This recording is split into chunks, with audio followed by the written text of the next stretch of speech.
Hello everybody, welcome to True Crime Metrics. So, we've all seen the Jeffrey Lacasse interview before, haven't we? In relation to the investigation to the murder of Dan Markel. And we all know that it's very insightful and contains a lot of information that was helpful to the investigation. But I was watching an episode of 48 Hours that was covering this case. I think it was 48 Hours. It might have been another network. But I saw on that episode a brief 2-second clip of Jeffrey Lacasse saying some words that I'd never heard before on the versions of the interview that we've seen on YouTube. So, that told me that there was more recorded content somewhere in existence, right? So we looked into it. We found a copy of the original unedited version, and this is that copy of the original, and I am happy to report that it contains multiple new opinions and observations from Jeff Lacasse, specifically surrounding Wendi Adelson's relationship with him and some of her behaviors around the time of the murder as well. Some of them are quite groundbreaking.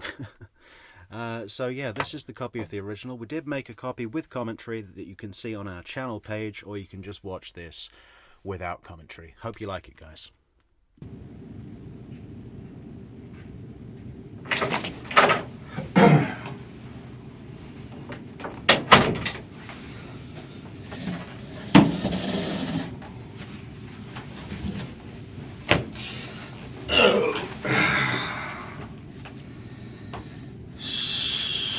So, it was Jeffrey or Jeff? Jeffrey. J-E. R-E-Y. J-F-F-R-E-Y. And it's L-A-C. A-S-S-E. Let me get your date of birth, Jeff. Sure, 10/18/71.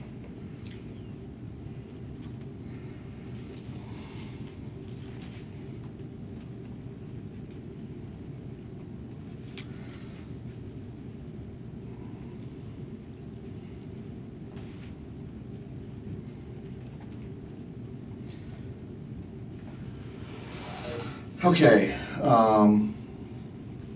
so what's up?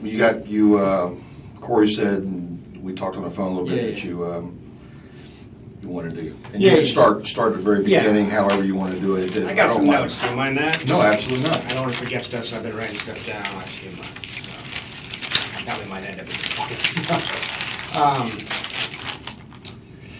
Well, here's the thing, and just to give you the broad overview quickly. I felt like when I first talked to Investigator Hale, I was shattered. I mean, you can imagine, you see violent crime all the time. So I think he saw a lot of noise, and a lot of the stuff I told him, but I don't know how it came across. The last couple of meetings we had, he seemed to think I was a disgruntled ex-boyfriend that got my heart broken, and that was why I was upset. And there was some truth to that. I was upset. But over time, I've got some clarity on some things. So I guess I'll just give you my overall impression, and just want to tell you things I saw with my own two eyes that were very suspicious to me that I didn't feel really heard previously. Or maybe they were heard and not seen as credible, I don't know. But just so you get the context for it, as far as the relationship stuff, that sucked. But, the last 3-4 months I moved on with my life, Actually, her moving away was the best thing that ever happened to me in terms of my personal life. It was a bad relationship. So this isn't any animosity towards her for being an unfaithful girlfriend. This is more deeply concerning stuff about someone getting killed. So I started dating Wendy in fall of 2013. We have mutual friends, because a lot of my friends are in the Jewish community at the School of Social Work. So we both talked to a lot of the same people throughout the investigation. Your name came up a couple of times. You talked to who? Who'd you talk to? Well, the Gamoris, the Epsteins, the Cohens. There's just a lot of mutual. My dissertation chair, I got my PhD here and I came back. My dissertation chair, the Markel and Adelson would have they go to my mentor's house for Jewish holidays, things like that. So we met as through a mutual friend. It was kind of a natural thing. Only two single people in town, both academics, etc. You and Wendy? Yeah, me and Wendy. And who was the person I introduced is a guy named Stephen Tripodi, who's a professor, but his wife used to hang out with Wendy. We just have a lot of mutual friends and stuff. So that's how we met. So we dated casually in the fall. She just got divorced, so had I actually. And at the time, I mean, I came in here before, like, I thought Markel was a dick. I mean, that's what I had been taught by Wendy. Over time, I've realized I was kind of misled.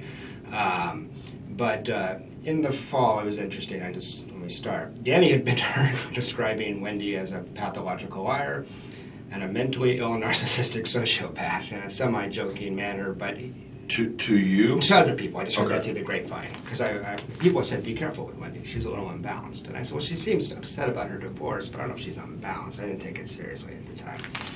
It sounds extreme, right? I thought these two people were having a nasty divorce. He's calling names. I thought it was totally out of line. It's one of the reasons I was upset with him, because you see in the court documents, I mean, he got sick of her and really went after her legally in a really aggressive way, and not knowing the background. I thought it was inappropriate, I thought it was taking things too far, trying to disbar your ex-wife, But one impression I'm left with is, I don't think I said this before, like in December or January, I thought that was totally out of line. By May, I don't know if those are technically the correct words, but by May, I knew exactly what he was talking about, and this is a very troubled person, Wendi Adelson, deeply troubled person. And at first, she's gorgeous, she's smart, she's funny. I mean, I fell for this girl like a ton of bricks. Most men would. I mean, that was one of the reasons I stuck around too long. But just an overall impression of her. And Danny says this in court documents, actually. A very manipulative person, a pathological liar. Wendy was an alcoholic while I was with her. She drank her dinner most nights. Extremely fragile, extremely depressed. Many, many nights sitting, hated Tallahassee so much that thought we're a bunch of country bumpkins, so we liked Tallahassee because she's from Miami. Didn't hide that fact. Thought it was bizarre that I moved here from Phoenix.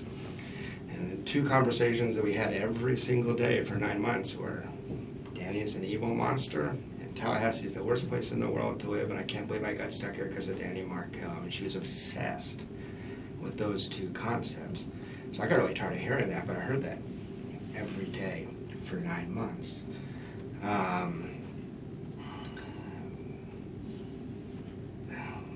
Wendy's very manipulative in that she plays the victim very, very easily. Whenever we got into a confrontation, she'd pour me.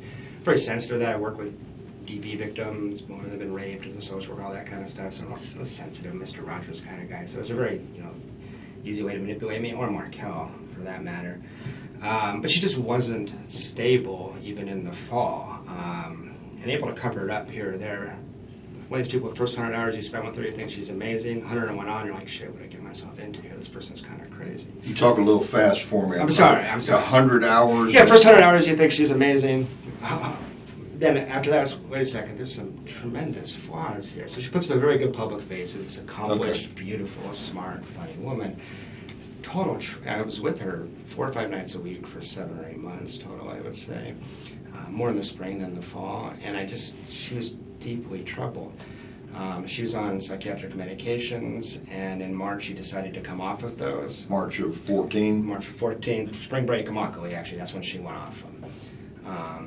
And this will make sense to why this matters. I don't want to give you BS or all that information, but she's already a sensitive person, so much that, you couldn't say to her, like, hey, I'd appreciate it if you'd be a little more considerate to me. You're being kind of, she'd break down crying for 2 hours. She would throw a tantrum. I've never seen anything like it.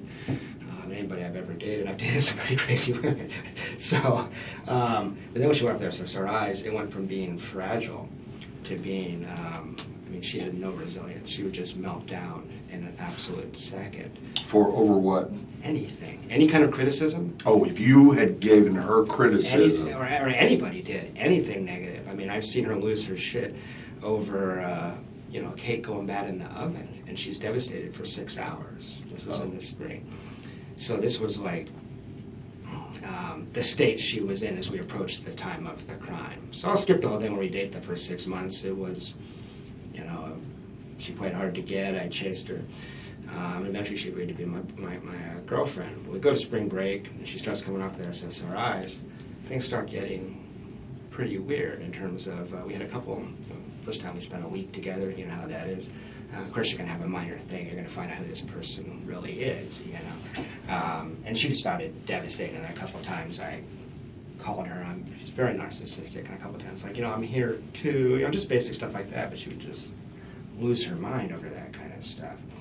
So if I just fast forward to spring break on, so I can skip all my bullshit and just tell you what's pertinent to the crime, I think. She starts coming out to SSRIs March 12th or 13th. March 12th? 12th or 13th is when she started, so that was spring break, like almost a year ago. Of 2014? 2014, exactly. Okay. Okay. So March 12th and 13th, y'all in Immokalee? Yeah, that week we're in Immokalee. And that's for this retreat to Yeah, your yeah, students? alternative spring break, yes. Yes, sir.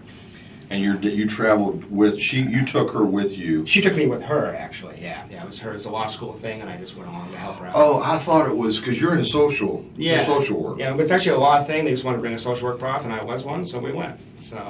Okay, so these students that are going to this alternative spring break are law students? They were, and some med students, yeah. So exactly. But one of the reasons I went with her is she's very childlike, very much like a 13-year-old girl. I don't know if she could have handled it on her own. I had to do an awful lot of things for her. Her parents, if you investigated, you've probably seen it. I mean, she needs to be taken care of. She's such a fragile person. When she would travel to Miami, her mom would drive or fly up here and then go down with her every single time. And she didn't travel on her own? No. It was real weird. And at first I thought, what overbearing parents. And then over time I'm like, oh, I don't want to let her go on spring break by herself either. She's won't be able to handle it. She'll lose her shit, you know. So February, March, yeah, I think she was cheating on me, all kinds of stuff like that. But that's this is that other Daniel guy. Daniel Sack, yeah. Sack. Among others. I think I'll get to that in a minute. There's I think a long list, and I don't know how many of them you guys have considered. But as far as seeing stuff pertinent to the crime, I met her brother Charlie when I was down there in Miami for Immokalee. You may recall that I said I found him to be a very strange person, very aggressive, verbally. He takes sex tourism trips to South America to have sex with underage prostitutes. Wait a minute, back up a second. Yeah, he takes sex tourism trips to South America to have sex with underage prostitutes. Sex tourism? Yeah, okay. Yeah, South America. I'm kind of a sheltered guy. Well, I was shocked not only that he would tell people he did that, but that he would tell his younger sister. That was strange to me. Very odd. And there's this odd dynamic between them. The whole family is real weird. Most people that spend time with them say this is, social workers might consider incest in this family. Is there violence in this family? Something's up with this family. But I mentioned to you that he talked in the hot tub about punishing a girl by anally violating her in front of Wendy and I, like bragging about the fact that he'd hurt this girl because she had got him in an uncomfortable situation. So he came off like an offender to me. He came off like a, kind of sociopathic, like this is strange. He just met me. He's telling me this. It was really, really weird. Okay, Yeah, go ahead. I know. I'm just trying to rein you in a little bit ahead, so I can make sure I get it right. Yeah, I do recall something about a hot tub. Yeah. But I think it may have been something I read from Corey Hale's report. It might have been. Yeah, I talked to him. But are you saying you're in the hot tub after the Immokalee retreat? Exactly. We went from Immokalee to Miami and hung out with their brother. Okay. For the first time. So you're in Miami at his place, I guess? Exactly. It's very wealthy. He's got a really nice house in Miami Beach area. Miami Beach. Yeah. Okay, so you're there and you're in the hot tub. Yeah. She's in the hot tub. Yeah. And the brother Charlie's in the hot tub. Yeah. Okay. Charlie's talking about punishing girls through anally violating them in front of his sister. It's just. Is it braggadocious? Yeah. Like she got him punched out at a wedding. He had a Korean girlfriend and brought him as the only white guy to 400 Korean people and just him. Some of the men took offense and he got punched out. Charlie did? Yeah. So the way he handled that was to anally violate her and then brag about it the next day. I mean, it was really, really weird. That had happened the day before y'all got in the hot tub? No, I misspoke there. It was pretty recent. It wasn't that day, but It was last month, the last couple of weeks, something like that. So he goes to a Korean wedding as the only Anglo. Yeah, exactly. And some men took offense because he was a date for one of the Korean girls that was at the wedding? Exactly. And he got punched. And he probably opened his mouth or something. He says he got sucker punched, but I don't know. Okay, so he gets... And so his way of getting retribution is the girl that brought him to the wedding is to rape her? Well, it did not rape. It wasn't rape. It was consensual sex. But he was bragging about the fact that he made it hurt a lot and that kind of stuff. Oh. Okay. And that was just. And that was anal penetration. Yeah. He's bragging about. And it's 20 minutes after I met him. I got you. So I'm just like, this is not normal. This is strange. Guys will talk to their guy friends. Although I've never said anything like that, I would never want to hurt a woman. It's right. you know. So it's. So it just struck me as very, very odd.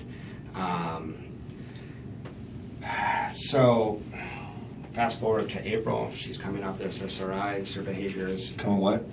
coming off the antidepressants. Okay. So I study that. That's my areas. I study psychiatric medications. Right. So I just got to be able to explain it. If this ever goes anywhere else, I got to be explained so I understand it and the lay person can understand. I understand. So yeah, she's coming off psych meds, but she's doing that against my advice, not with the help of a clinician. You're supposed to go to a doctor, have him help you get off. She did not do that. And she was dropping her dosage very, very rapidly, which is usually recommended to take some time and go slow. She was on a very high dose of Lexapro, like double the normal dose. And so in this time period, one of the reasons I stuck around, even though it was so crazy, was I thought it might be a passing thing because I thought she was having withdrawal effects.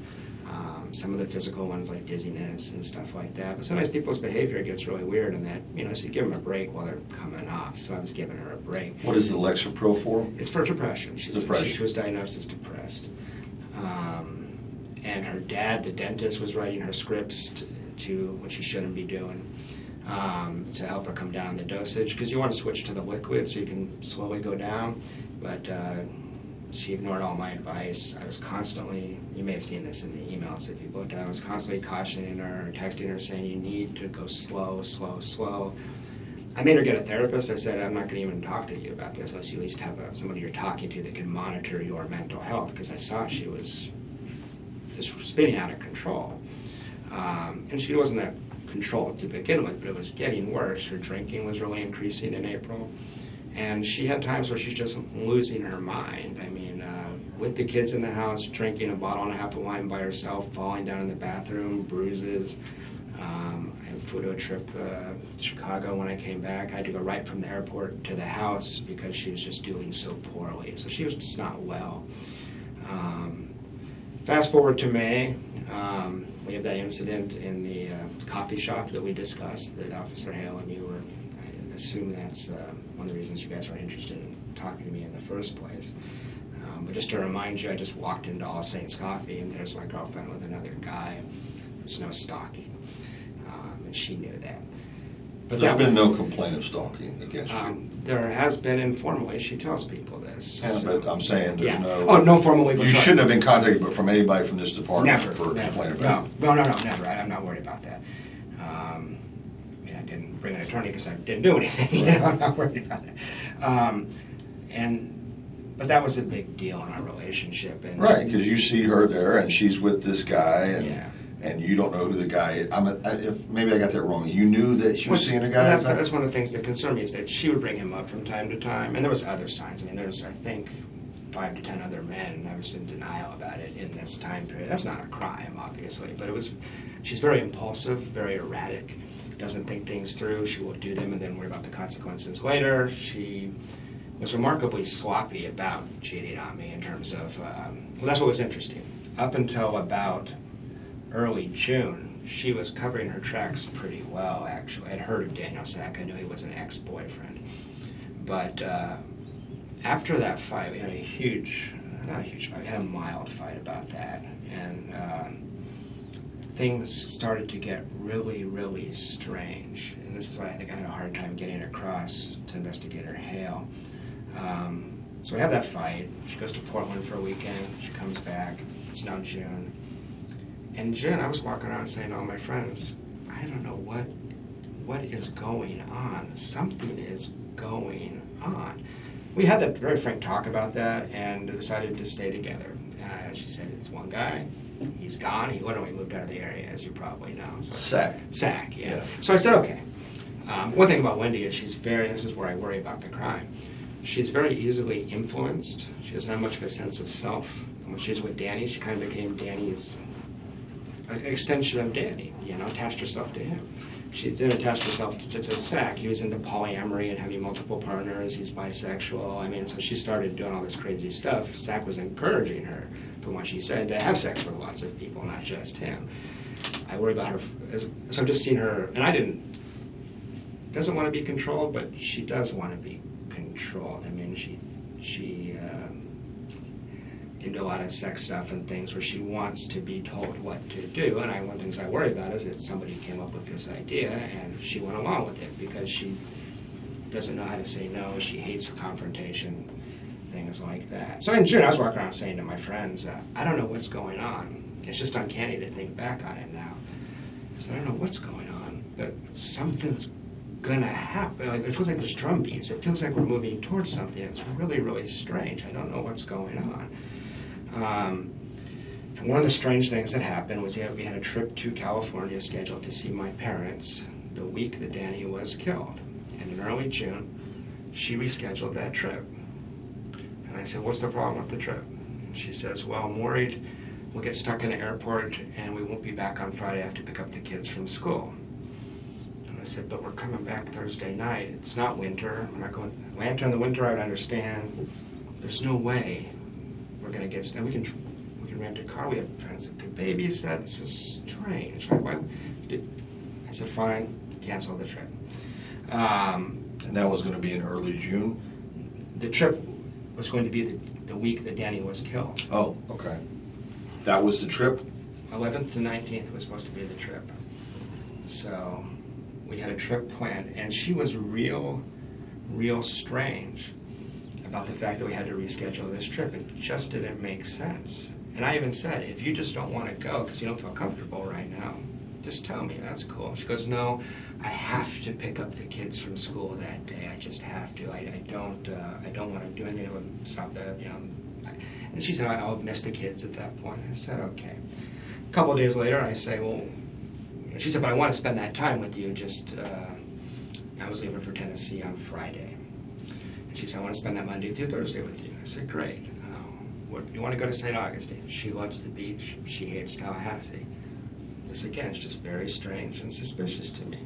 Wendi Adelson tells me, what I want to do is a staycation. I want to stay home in Tallahassee. I said, you want to stay in Tallahassee the hottest week of the year? He goes, yeah, we'll go to Tom Brown Park, we'll do this. I said, you hate it here. I'm offering to take you away. Why wouldn't you? It was just really strange at the time. I remember saying to my friends, like, Wendy wants... People laughed. I said, Wendy says she wants to stay in Tallahassee. Like, she leaves town. Sure, you know, every chance she gets, she leaves town. Why would she want to stay? I said, I don't know. I have no idea. I finally managed to convince her to do a trip to St. Augustine, but we had to schedule it so that we were back basically by the time of the shooting. So that was just strange. It was peculiar at the time. And she was, when we scheduled that trip to St. Augustine, I was sitting her, she has her calendar open. You have to schedule everything with her. That's just how she was. There was just, at the time, I can remember sitting in her office trying to schedule this, and there was this weirdness about that weekend. We're scheduling other things, no problem, but that weekend, she just was intent on. That day meant something to me before Danny was shot. Like, there's something weird about that week. I don't know what it is, but there's something weird about that week. If we keep going through June, other things I noticed in June that were really crazy. Let me back up a second please, so I get this right. Yeah. July 11th through 19th, you're supposed to go to California. Yeah. Leave on the 11th, come back on the 19th. I can look it up for you. It might be 12th to 19th, but it was the week that Danny was shot. Yes. Okay. Yes. So when is she saying, I can't do it? What date? What date are we talking about when she's telling you I can't do it? Early June. I can pull up the exact Early date. June. Early June, yeah. So you're supposed to go to California with her, just you two. We have plane tickets purchased. And she sat me down, I think it was June 5th or 7th. I will find out for you if you would like. Yeah. And she just said, I can't do that, and it just didn't make sense. It just didn't make any sense. So she'd already said that date was that window of... She said, this is the 1 week I have to go see your parents. And I 11th said, through the 19th. But that was in May we booked them. Then we have the flight. I find out about Danielle's sack. And afterwards she says, I feel comfortable with that. She just had an appointment with her therapist, and she said, my main concern is I want to be able to see the kids on that day, the day that Danny was shot. We had people volunteering to babysit if they needed to, if we were delayed. We weren't going to be delayed. And she insisted it was not because she didn't want to go with me. She wanted to spend that week with me. She just wanted to spend that week with me in Tallahassee. She did not want to leave Tallahassee that week. Okay. And I mean, there's 3 different times. There's that time, then there's the staycation thing where I'm like, what are you talking about? That's bizarre. And then there was when we scheduled the trip to St. Augustine. If I fast forward a little bit, we had the trip in St. Augustine planned until July 15th or 16th, and she canceled that the last second. So 3 different times she canceled plans with me in the 2 or 3 day period we're getting. What you're leading to is this is highly suspicious that she needs to be here on the 18th of July. Yeah, just anecdotally, subjectively, whatever it's worth, it was really weird. It was really strange. I know this woman. I know her really well. And there was something at the time with me saying to my friends, what's going on? It's just really, really strange. It's just really... She'd never done anything like this before? No, she had canceled and recanceled, and she did that all the time. Completely disorganized person. But it usually made sense. It usually had a reason. And usually the reason was something about court with Danny, or the... parents wanted to come down to South Florida. Every other time but this, I understood. This time I was completely puzzled. It didn't make sense. And it was very, very strange. Okay, so she cancels this trip to California. Did you go anyway? I did No, not. of course you didn't. You were okay. Wish I had. Yeah. And so what happens to these plane tickets? Her ticket, I have no idea. So she bought her own? Yeah, we bought separate plane tickets. As a matter of fact, I don't know that she did buy a plane ticket. Oh. But she told me she did. Same airline? Same So. flight? I can find out for you. I can send you my reservation. Because we had a discussion about getting our seats moved together, so I think she probably bought a ticket, actually. But I never saw the ticket. It wasn't discussed any further? I can't recall.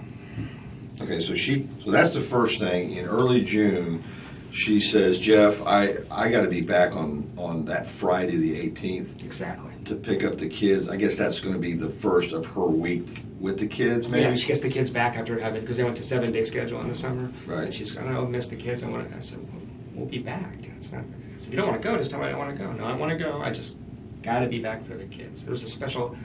Okay, why not adjust the flight or adjust the... Well, she had the kids the previous week. This was her one free week. She's also booked all summer. So well, the 18th is a Friday. Yeah, it is. Okay, so, going backwards, the 11th should have been a Thursday, I'm thinking. I can look it up, but it just wasn't. She was booked week by week throughout the summer. She doesn't even have any school stuff, right? I mean, I don't know if you're off during that No, time. I'm completely off. She has a lot of obligations to her parents. Her parents want her down in Miami every chance she gets. All through this county, there's parents. All right, so three different occasions. This at the time, it's like, oh, what's going on with the 18th of July or the week of the 18th? What is this? I don't understand what this is. Okay, so the first thing is the California trip, and it's next. Yes. Then you want to take her to St. Augustine, She because says, yeah, she wants to stay, and that's just bizarre. But did you ever make plans to go to St. Augustine? Yeah, so a week later, again, we sat in front of the calendar, and it was really strange. There was this hesitancy about that weekend. She says, I'll go to St. Augustine, but we have to be back early on Friday. Early on Friday? Early on Friday. What does early on Friday mean? We were going to wake up and come straight back from St. Augustine, so we would have got up at 7, been here by 9 or 10. Okay. She had to pick up the kids from school until 4. It didn't make sense. Okay. So I said fine, and my thing was I was going to drop her off and then drive up to Atlanta. I was going to drop her off and go. So that was just strange. It just stuck in my head. Like, what? Because your trip to your friend up in Tennessee, what was the date you were supposed to go? I was supposed to leave at about 10 or 11 a.m. on Friday the 18th. Okay. Because I was supposed to the original trip was to go straight to Atlanta, stay the night in Atlanta, then go up to Tennessee the next day. So I was supposed to leave here at 10 or 11 and get there at 4 or 5. On Friday afternoon? Friday afternoon, yeah. Okay. That changed, but that was the original. No, because you left on Thursday. Yeah, I did. All right, well, let's jump to that so I can fill in this blank. Yeah. Why did you leave on Thursday? We'd had a huge fight in late June. I discovered some other cheating. I was very upset with her. And she had sent me had sort of broken up, basically. But she put me on a 7-day hold. Oh, yeah. Okay, I remember that. Yeah, she sent you an email or something? Exactly. So the night before, I was so upset. I was just like, fuck this, I'm going. I said, get out of town. I was upset. But that's something my friends have said to me that, I've never said this, but my friends have said, Jeff, because sometimes it's hard for me to see this clearly, they can see it more clearly. Jeff, you do realize that if you left Friday at 11 a.m. for Atlanta, what this would have looked like, you would have been in custody. You're really... Oh. Okay. Now, I'm not saying that, but some of my friends, it was like a clumsy attempt to take attention off her and put it on me. I'm not saying that's true. It sounds a little far-flung to me. It sounds a little clumsy to me. But she knew exactly when I was going to leave. I'm a late riser, and she didn't know I changed my plans, obviously. So I'm glad I changed my plans. I wouldn't blame you guys for being a little more suspicious if you didn't. I mean, if I leave at 11, I don't get a flat tire. You just see me driving north 10 minutes after Danny showed up. So that looks suspicious to a lot of people. I know it makes it sound like a criminal mastermind. It may sound crazy to you, but that's what my friends say. So can I go back to the stuff in June? Absolutely, I'm sorry. Any questions you want to ask? And I know I talk fast, and I... Just a little faster than I'm used to. My dad's from Boston, so I'm an adopted Southerner, but I haven't slowed down yet. So, in June, these are just my impressions, but there was 5 or 6 times in June I'm playing with the kids. We had a good family life, terrible romantic relationship because she was cheating me all the time. But I'm home with the kids with her, nice family life. You at her house out on... Every time, yeah. Cameron. Exactly, off Aqua Ridgewood Lane, yeah, nice house. So 4 or 5 times in late June, I'm playing with the kids, reading them stories. I was very close to Ben in particular, spent a lot of time with those children. And I look out of the corner of my eye, and Wendy would be in the kitchen crying for no reason whatsoever. And at the time, what it looked like to me is she was like taking it all in, and she looked like she was grieving something. And I would say, what's wrong? And she'd say, nothing's wrong. Or make up some bullshit story.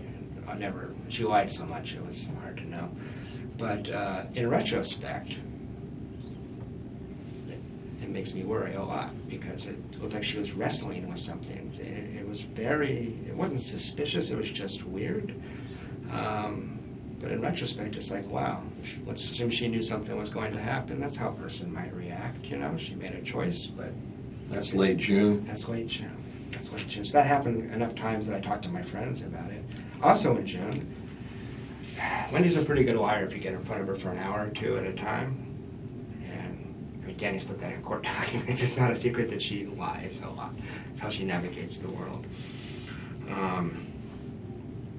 But she has a problem with her lying in that I found out she cheated on me with Dan Ossack because she kind of accidentally told me by talking about him all the time, and she's just sloppy. So longitudinally, she couldn't keep her story straight. In the short term, 4 hours, 8 hours at a time, okay. Over a month, saying, well, what about that thing? The stories start, But she talks constantly. She's very extroverted, very narcissistic, very focused on herself, very self-involved. What she was talking about in June, relocation to Miami. How terrible it was to be stuck in Tallahassee. Crying like, I got stuck here, I didn't choose this, I can't stand it. And she talked about the fact that the only way she could ever relocate is if something happened to Danny. Now, did she actually say that? Yeah, she did. Yeah. This is the first time you've mentioned that. I don't think so. I think I did mention that to Investigator Hale. Okay. I think I missed it. Well, no, it wasn't. I had 3 interviews with Investigator Hale. Okay. The next 2 was me trying to tell him things like this, and I don't think he was hearing me. Okay. So, no, she didn't say that I killed Danny. She didn't say that word for word. But it was, because I was saying, hey, we're about to, get serious here. Are you going to be here? Because she hated it so much. I need to know what's going to happen. And she's like, well, the only way let me give you the context. The only way I could leave is if something happened to Danny. But if that did happen, that would be a tough decision. I would probably need to go back to Miami to be with my parents. So that scenario came from her. But it was a response to a question from me, so I guess I need to be fair about that one. Sure. But it was, and it's true, right? It was. I asked if Danny might move with her. She said she would not be willing to do that. But she was talking about that. She would not be willing to do that? No, she did. Well, Danny had job offers from all over the country constantly, and she didn't want to live in Houston or St. Louis or things like that. mean, she was miserable here. She was here just because she came with Danny. She didn't like her job. She didn't like the area. She didn't like split custody. I don't know that people knew how upset she was. I mentioned to you before you came into the room when I said this, but this is the time period. I don't know the exact day. I'm so distracted by relationship stuff, I can't quite remember it. But she told me that Charlie had looked into having Danny killed in the summer of 2013. She meant it dead serious. I wish to God I'd follow up on that. At the time, trying to figure out us, and I thought, well, Charlie's crazy, I can imagine that, but certainly he's not crazy enough to do that, so I didn't worry about it. That's your interpretation. It's not mine. No, let's back up. Yeah, go ahead. Let's get into the context of your conversation with her where that comes up about Please, Charlie. Please. So She just, she's talking about Danny. She is completely... where are we at? We're at her house in the living room in late June. In late June of 2013. Yeah, 2014, yeah. I'm sorry, 2014. Yeah, late June. And you know what, this might have even been, this is sometime between June 20th and the Monday before Danny was shot. Okay. And I want to say it was right before, but I don't trust my memory on that, the date. And she's talking about Danny because that's all she ever talked about. Danny wasn't a human being, he was Satan. He was what? He was Satan. Satan, Yeah. okay. And what was real strange about this was that in January, February, March, they had a lot of court stuff, and I could see why she'd be so pissed off at Danny. Danny had calmed down. He liked his new girlfriend. The judge had read him the riot act in court when they went to court the one time and told the other attorney, you need to calm your client down and stop having your client write his own legal briefs. I'm sick of reading this crap. You know, Danny was going to get his butt handed to him by the court, and Wendy was going to have to concede a couple things, but she was going to win, everybody thought. And he had calmed down. He really had. So I was trying to say, maybe we could talk about Danny a little less. Danny's chill. Danny's happy with Amy. This is good. This is good for us, you know? And I was starting to see Danny a little more realistically at that point. So she's in the middle of these conversations where she's just ranting and raving about Danny. Very angry with Danny. She's very sensitive, and the worst thing you could do for Wendy is point out that she's not perfect. And that's what Danny represented to her is, he said, you're a liar. You know, things like that. Anyway, she just comes out of the blue, and I said, well, I just wish something, I can't remember exactly what I said, but I was like, you know, this isn't going to ever be fixed in the way you want it. This is, you're linked to this man for your life. You know, there's no fix for this, but you have to fix what you think and feel. And she said, well, you know, Charlie did look into having him killed last summer. He said it would cost about $15,000. $15,000? That's right. It seems cheap to me, but you would know better than I. And It's, I want to make sure I understand this completely. Please. So, June, what was the date? Between June 20th and March 14th, let's say. I think it's probably, I think it's closer to July, between June 20th and July 14th. I think it's closer to July 14th. Okay. She says, you know, Charlie did actually look into having him killed last summer. And he was told it would cost $15,000.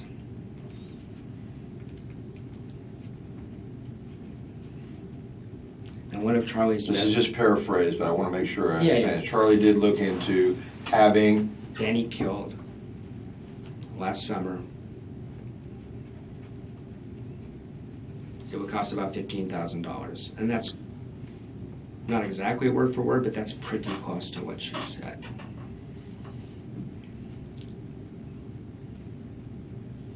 I wish to God I had followed up. But how do you respond to that? What do you say? What did you say? I changed the subject to us. I was interested in working our relationship out. Did she ever bring that up again? No. Never again. But what worries me is that the speech pattern, I'm not trying to play FBI profiler here, but it's kind of similar when she would say, you know, Daniel Sack and I had coffee yesterday. Well, that means her and Daniel Sack had sex all day. That's what that means. That's how she lies. So the fact that she would leak a little bit of it out scares me.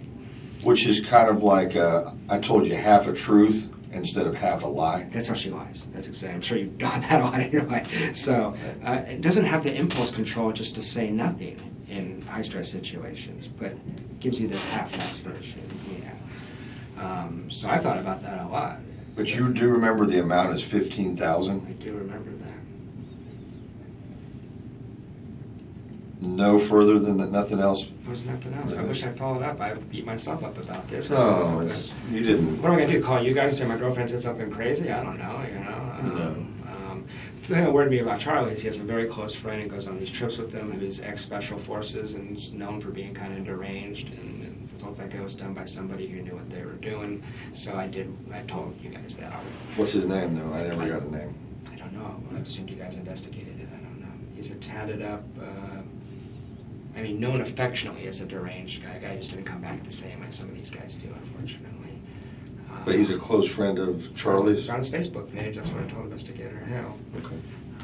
When I heard the crime occurred, about 12 hours, I was shocked. And then as I'm driving up I-75, in my head, I was like, holy shit, Charlie did it. And he got that guy, I can't remember his name, to do it. You're saying this guy's on Charlie's Facebook page, or was? Was. I don't know if he is. Okay. These are really smart people. I wouldn't be Facebook friends with them anymore if any of this is true. Other thing that happened in June, our relationship isn't doing well.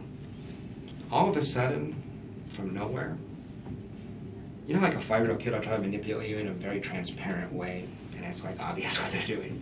She started doing that kind of stuff. I got the sense we weren't going to make it. It was obvious to me, and I never going to trust her again. All of a sudden, she throws me the world, and I thought at the time, I said to my friends, I've been very careful not to develop like a hindsight bias. I've checked back in with my friends. What did I say? They said, you said in June it felt like Wendy was stringing you along for some reason, and you couldn't figure out why didn't she just break up with you? She's like, this ain't gonna work, you know. So all of a sudden, she's telling me I should move in. Move in with her? Yeah, she's talking about moving in. And I wanted a family so bad. She knew that. She manipulated me with the kids constantly. She said the kids should start calling you daddy. I'm going to talk to my mom and dad, and I'm not Jewish. That was the whole thing. I'm going to get approved by the parents. I'm going to give you the passwords. I'm going to give to all my computer accounts. She started acting like this was going to be a permanent thing. I'm sorry. Yeah, that's okay. I can give you a second. I have to respond to this I understand. right now. I understand.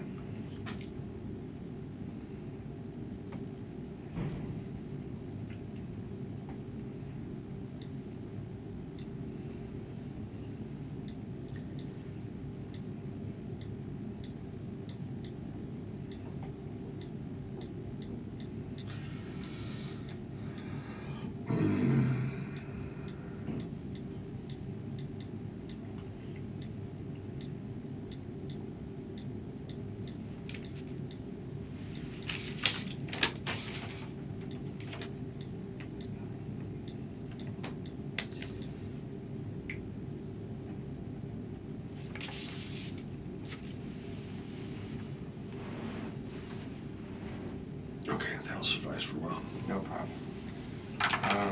So just at the time, I felt like I was being manipulated. I couldn't figure out why she'd want to keep me around. It was really strange. Just all of a sudden, here's the world. Just all of a sudden being over the top sweet. I hate it. Jeff, I'm confused about this timeline here. Yeah, Maybe we should try to get that. Yeah, okay, go ahead. Okay, where's this week off? What That's is in the- July. I've been going. Okay. I've been going in order.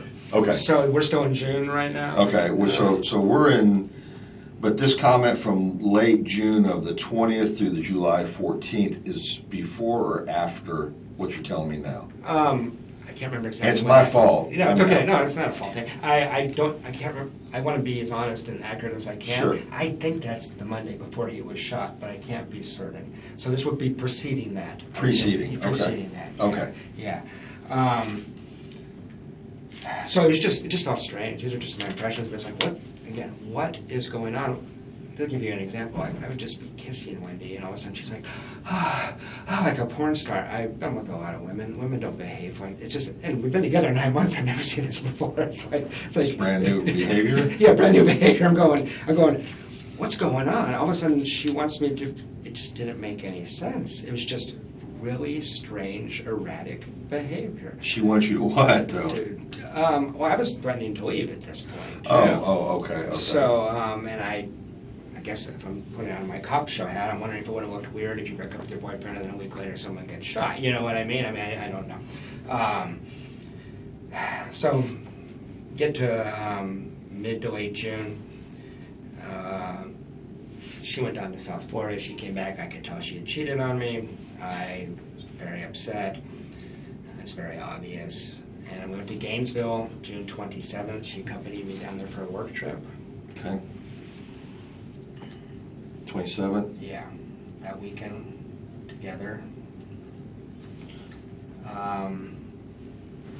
Had to use the GPS on the way down there, and in it I discover that, you know, last 50 destinations get recorded. I didn't even mean to look at this one, but I see she's been in the Hilton in Orlando like 2 weeks ago when she wasn't supposed to be anywhere near Orlando. She had put the Hilton in. Assume that's like a sex trip with one of these other boyfriends. So I got really upset with her, and we finally had it out. In Gainesville? Yeah. Saturday I tried to, thing was she was going back to Miami for 2 weeks. As soon as we got back, we drive back to Tallahassee, then she drives down to Miami with her mom. Oh. So that was because her mom has to come up to take with her because she's not allowed to go herself. I knew it was the worst time in the world to have a fight. I just finally lost my mind on her. So the only reason this is relevant to the investigation is it precedes this crime by a couple weeks. I did not touch her, I did not call her names, but I lost my shit on her. I told her exactly how upset I was. I chewed her ass. She decompensated in a way that I've never seen an adult do before. She ended up in the fetal position, sobbing like a 3-year-old, and completely fell apart when I said, you know, you left your planner out on the table, and I looked at it, and they know Zach's names all through it, so can we cut the bullshit and just have an honest conversation, you know? As in, she was still seeing Zach recently? Yeah, she saw Zach September to May. Okay. And she insisted that they had broken up in the fall, and that his name's not very clever. I mean, it's the thing she's leaving out on the table, and it says Daniel Sack dinner, you know? And she was doing very erratic things, like she would go to Daniel Sack's house, spend the afternoon with him, have sex with him, come see me, have sex with me. I had to go get a full STI workup. I'm putting my stuff someplace as another man's been 45 minutes earlier. She conceded this. So I was really upset, as you can imagine. I mean, and to put me with the kids on Mother's Day and the next day, I was really upset. So anyway, I was pretty angry with her. And you may have seen the email. She actually was manipulative enough that I ended up apologizing for that. Was this on her Gmail account? Yes. There's a lot of... Other investigators have looked at those. Gotcha. And so I'd have to figure out which one. Yeah. And I'm just saying, if you see it, it's a little I embarrassing. just didn't know if it was her Gmail account or her work account or a different account. Yeah. If I want to go back and look at it, I'm going to look at the Gmail. Yeah, it's Gmail. It's all Gmail. Is my impression, at least. I think that's the one I would use. So we had it out, and the reason that's important is she was very concerned about her social reputation. Are you going to tell anybody about this? About what? Her having sex with Daniel? And Miguel and Mahil and other men. Yeah, and I said, if we stay together, I won't. If we don't, I won't slander you, but let's be adults here. This is Tallahassee. You know how many people I know have cheated on their wives in this town? Right. I must be realistic here. Yeah. I said, I'm not going to try to destroy your reputation, but you made these choices. And by the way, I'm not... Did she give a reason? It's deeply important to her she be perceived a certain way. No, did she give a reason why she was having multiple sex partners? Not a good one, no. I mean, she said she didn't, actually. She said she was very upset by my behavior in Immokalee when we had two, what you or I would probably consider normal range, uncomfortable conversations for 30 seconds. Where I said, she said, I was afraid in Immokalee you were going to be a jerk. I said, could you please be more considerate to me? That's literally all I said. She's a hair trigger. I think she didn't want a boyfriend, is my suspicion. I think I was awful helpful with the kids and stuff like that. Okay, I got you. I think she enjoyed using me as her... Okay, let's narrow this down. Yeah. Okay, June 27th, you're telling me is the date that you're in Gainesville and you have this blow up. Yeah, we have a total blow up. Okay, so is the comment about Charlie and the 15 grand after that? It is after that. Okay, so we can narrow it down to the 27th and yeah. after. You know what? I just want to be as conservative as I can, but I'm almost positive that was July, the Monday before he was shot. If I had to bet money on it, that's where I'd put my money. Okay. So, when I was talking to her about that, I was struck by how cold and callous and basically sociopathic she was. Here I am, I was crying, I was very upset, and I said, you know, you're not a sociopath, you must feel bad about this on a certain level. And she goes, I don't know if I'm a sociopath, I don't feel bad about any of this. And she was laughing and describing some of the experiences she'd had with other men, actually. She was making it clear they were very enjoyable and stuff like that. I've never seen that from men. I've never seen that from a woman before. It was... What kind of... I said, there was this one night where you said you were at book club. I know you weren't at book club. She's like, I was pretty drunk that night. I had a really good time that night. She rubbing this in your face, you think, or is it... She was, but it was just strange because I'm not the one that did any. I was completely faithful to this woman, and I was very dedicated. Well, you could ask anybody. But had there ever been a confusion about, you know, okay, Jeff, I'll just be in simple, you know, elementary terms. Jeff loves Wendy. Wendy loves everybody. You see what I'm getting at? No, that's what you understood her that she was supposed to be strictly with you? Yeah, just from March on. Before that, I knew what she was doing before that. March on, I've been to 50 dinner parties where I'm introduced as her boyfriend.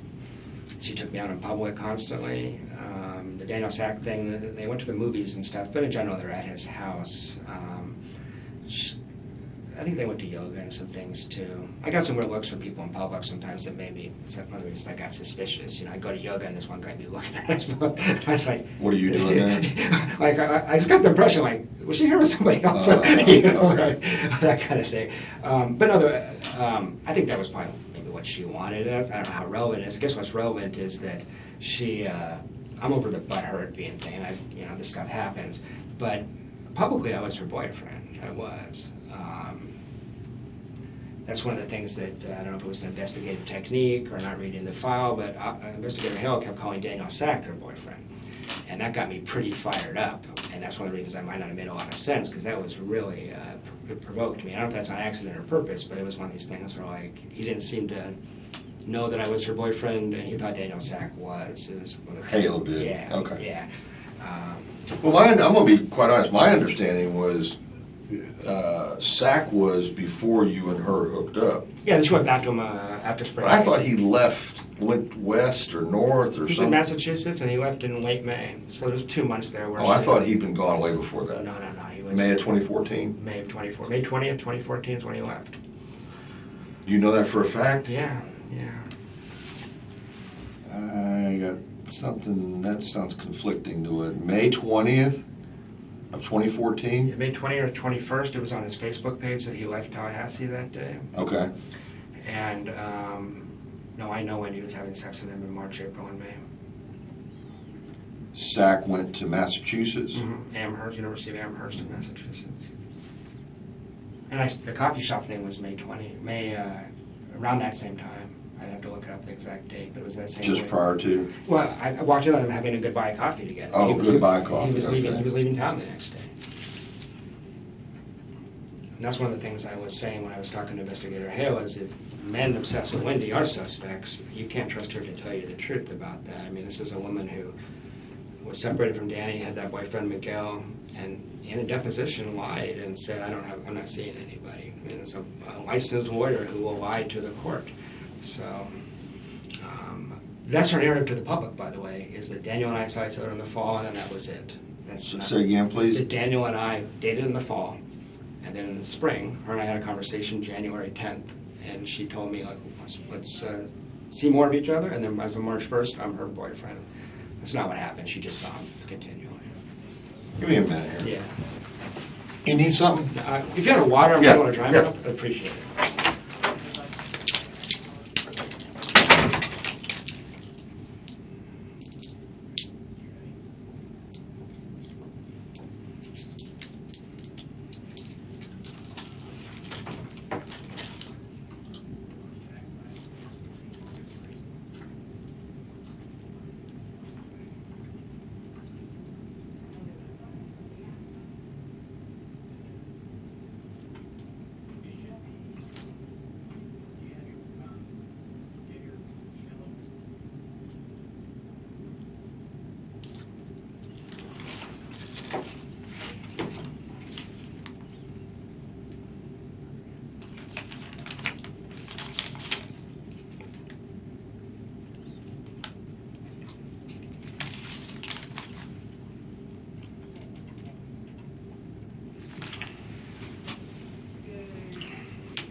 Thank you so much. Try not to spill that. Yeah.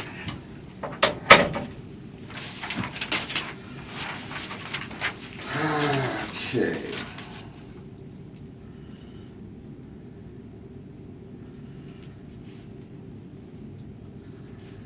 Okay, the 27th of June is when you went to Gainesville. That's right, 27th to 29th.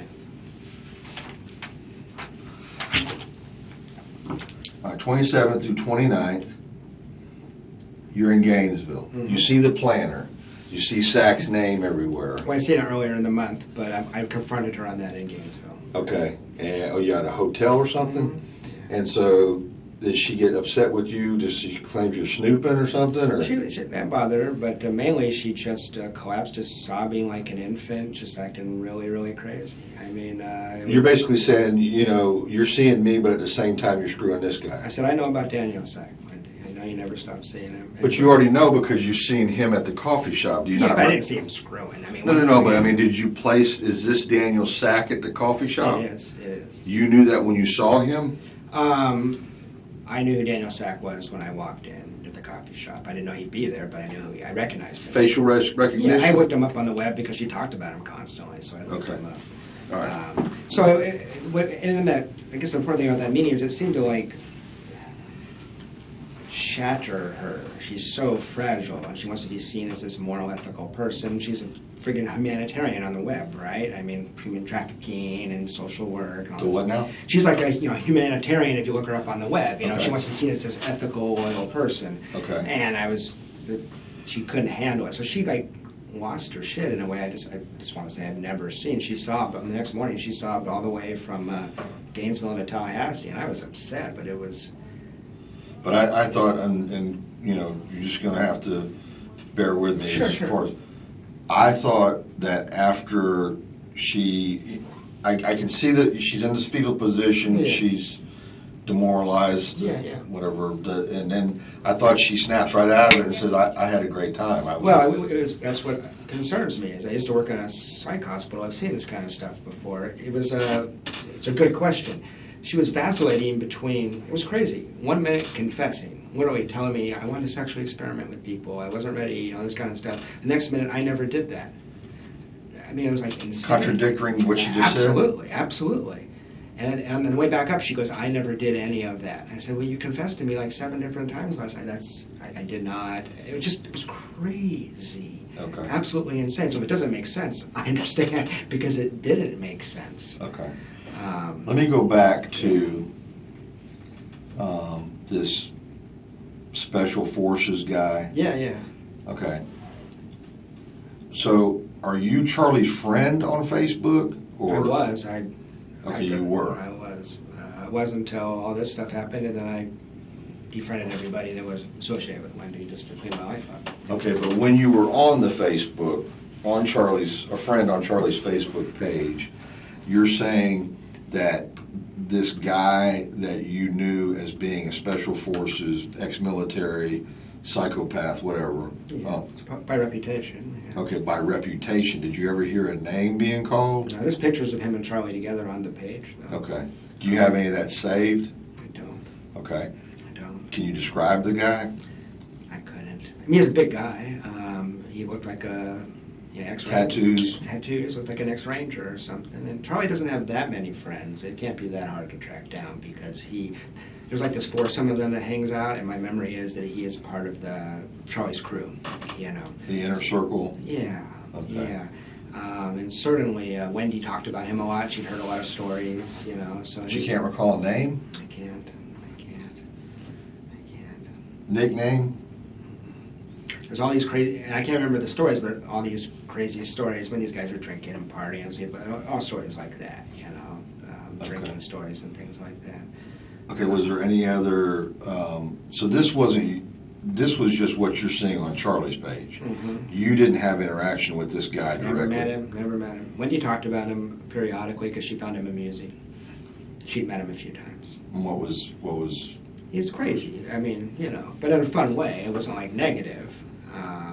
And I mean, if Charlie arranged a killing of Danny Markel, I don't know that it would be that guy. He was just the first guy that popped into my head. Like, well, that's got to be something I was looked at. I mean, you know. So you're basically putting this guy's face as someone who would carry out the wishes of Charlie. Yeah, because these guys are close friends, is my impression through Wendy. Also, this show looked like somebody who had done this before. This guy's reputation is that he was doing building-to-building combat in Fallujah or whatever, so it wouldn't be a new thing. So that's why it popped into my head. Okay, was there any, you know, and we're just talking, Yeah. but was there anything that would lead you to believe that this person had committed something like this before? No, not at all. So it wasn't like, you know, here's G.I. Joe and got 40 kills under his belt or anything like that? Oh, I think there was. His reputation was of a combat-hardened veteran that had seen real stuff. How is a periodontist or whatever, Charlie, is some type of specialized? Yeah, he's a periodontist, that's right. Okay. He's a very interesting guy, and you may have known guys like this. I know some in Tallahassee. He's friends with people on both sides of the tracks. He's got friends that are physicians and professors and all that. He's got guys he hangs out at his gym that don't have a high school diploma, and he's able to buddy up with them too. He's very good socially. Charlie is street smart. He comes off kind of like a con man. He's really good with women. He's one of those con man, womanizer types. Different girl every night. Very socially smooth. So he enjoys flowing from one side of society. He has a Ferrari. I mean, he could just hang out in the upper crust.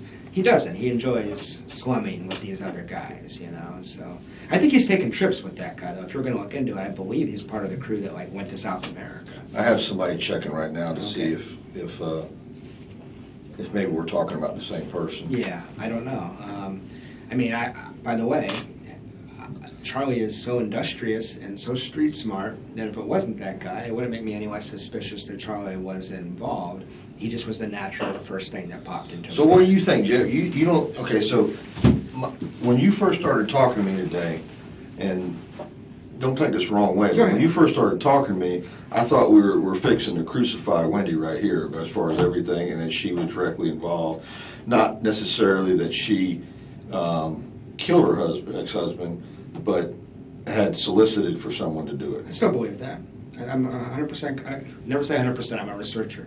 I was 90% sure when I talked to you guys in July. I was waiting for you to catch somebody, because then maybe I'm crazy, right? So then when Myron May happened, I thought maybe it was Myron May, you know, I'm just wondering. At this point, I'm pretty confident. I got a couple, can I give you a couple other things first? Yeah, but just slow for me, please. Yeah, because there's a couple other, just two other suspicions. Let me just, before you get into that, I don't want to throw off your train of thought, but I want to address this.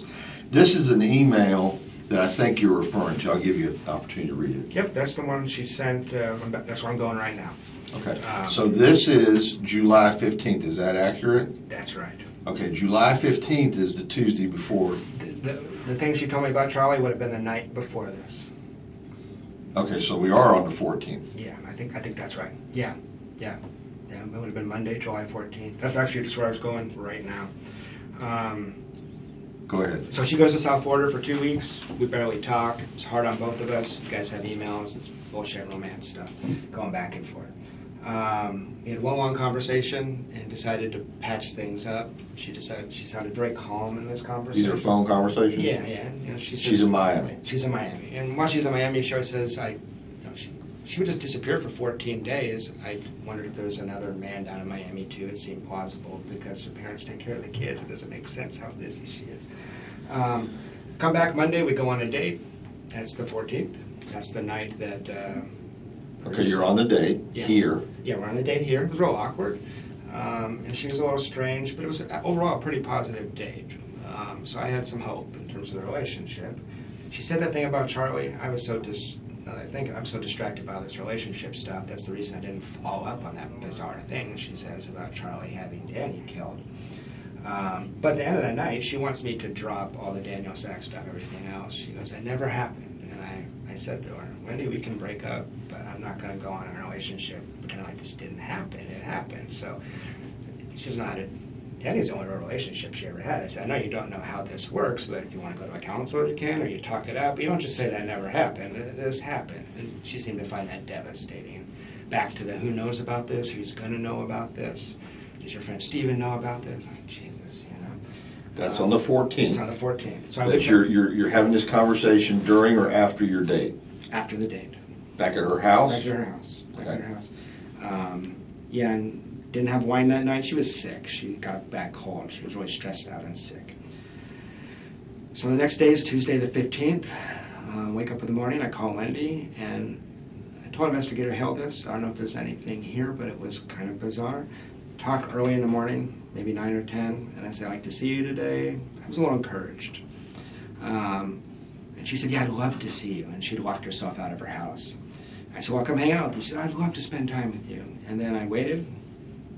3 hours later, I get a phone call, and she's like, actually, I got into the house. Let's not do the afternoon. Let's just go to yoga together. So Where? Yoga. Okay. So we went to yoga together. It was awkward as hell. She was cold. She was done. I could tell. So I'm sitting there yoga going, okay, this is over. Walk her to her car at the end of yoga, and I say, you know, I love you. I don't know what else to say. And she goes, I know. I was like, well, that's not what you want. So, I love you, and she goes, I know. Oh, yeah. Of course you do. I'm a goddess. Talking about narcissism. Yeah. So I'm like, I literally went, okay, and I just turned to leave, and I told Hale this, but I want to say it again. She goes, hey, Jeff, are you still going to Tennessee on Friday? And I say, I'm thinking, why the hell does she care? It's obvious. You're walking away, you're separating? Yeah, I went 10 paces away from her, and she says, hey, Jeff, are you still going to Tennessee on Friday? And I say, I lie. And I say, actually, it's up in the air, because we had talked about if we broke up, I should come over and say goodbye to the kids. I was hoping she'd invite me over. And she said, well, she was deeply interested. She asked me 3 or 4 questions. But this is after this, right? It is after. No, that's not. I get this email at the end of the night. She goes home and she sends this email. This is after this. This is after the conversation. The conversation I'm telling you about right now happens an hour before I get this email. An hour before. Okay, so we're still Tuesday the 15th? Yeah, at 7 o'clock at night. Okay. Get out of yoga. Okay. So she asked 3 or 4 questions about under what circumstances would I go? Why am I thinking about not going? She seemed deeply interested in what I'm going to do on Friday. It just was bizarre. I was like, well, you know, whatever. Got home, got this email. What was so strange about this? We had just spent 16 days away from each other, thinking about things. Then I get this. I told her, if you don't want to do this, send me a text and say I can't do this anymore. Why would you string me along for a week? It's real strange. I just want to make sure that we're on the Yeah, same page. yeah, And yeah. I want to read this aloud, so Yeah. so if there's something, it pains me to be writing this to you now, but here we go. I need some space to clear my head and to figure out how to move forward. I am heartsick, but my head and my heart are having 2 different reactions to us being together, and I can't reconcile them to be in this like you would want me to be. So she's saying you're coming on too strong, basically, is what I'm reading. You want a full commitment. No, that's not how I read it, but I mean, it's... Well, I mean, that's how I'm looking at it. Is that Yeah. not true? I mean, okay, do you want a full commitment from her? I wanted to continue the relationship, yes. Okay. But we had discussed just breaking up. We just spent 16 days apart thinking about things. Right. You're 16 days apart. Then you go on a date on the 14th. She makes the comment about her brother was looked into killing Danny the previous summer, which would have been summer of 2013. She didn't specify a month. You didn't question her any more about that. I was too focused on this stuff. Yeah, I didn't. No, when she's making this statement on you're saying the Monday, Yeah. which would be the 14th. Yeah. When she makes this statement that Charlie had looked into having someone do this for 15, it was going to cost. Hey, how much does it cost to kill this guy? And the answer that Charlie gets is $15,000. He shares that with his sister. Yes. Okay. And then she says that to you, and that was in the context preceding that conversation was basically, what do you want to do? You don't like it here. I'm talking in your...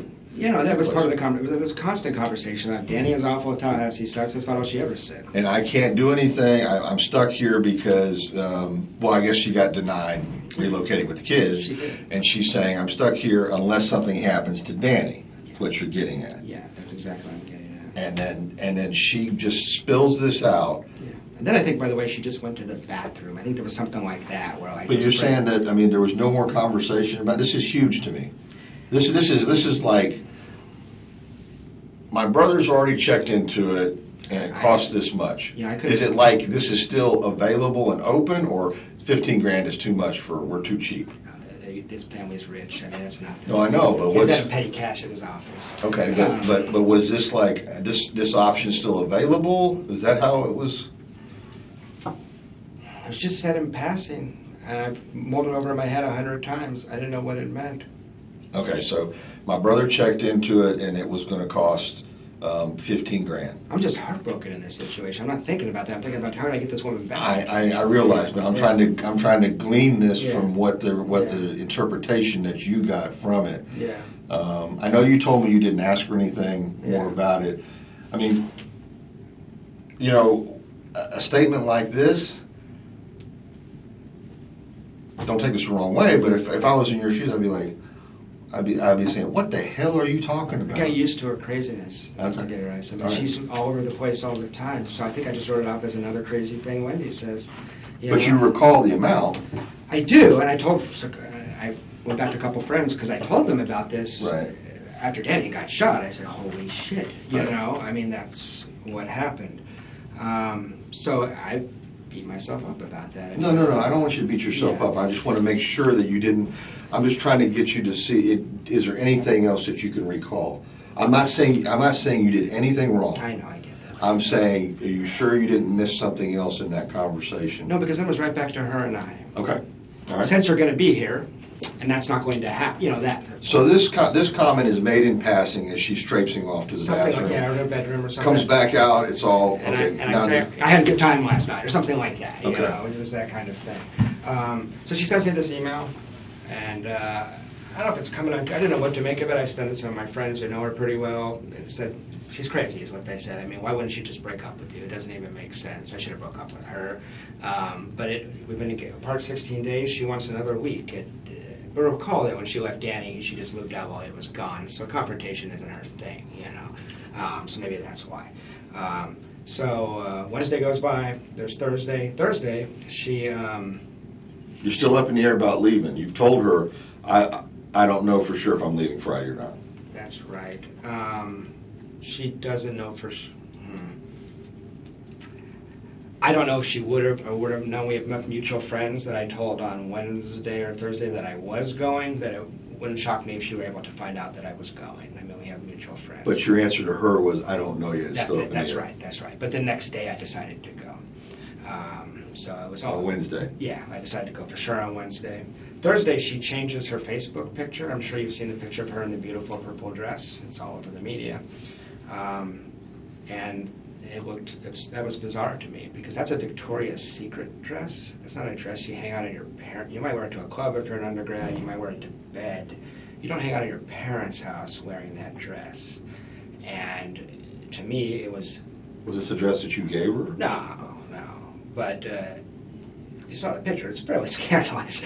Okay, I see what you're saying. But if you went to Google and type in Wendy's name, she's a pretty girl, but you'll find nothing where she looks even close to how she looks in that picture. She looks gorgeous in that picture. On the Facebook? Yeah. Okay. And it was suspicious to me after the fact that picture was changed 12 hours before Danny shot, and that's the picture that was distributed to the media. She's very concerned with her appearance and how she looks.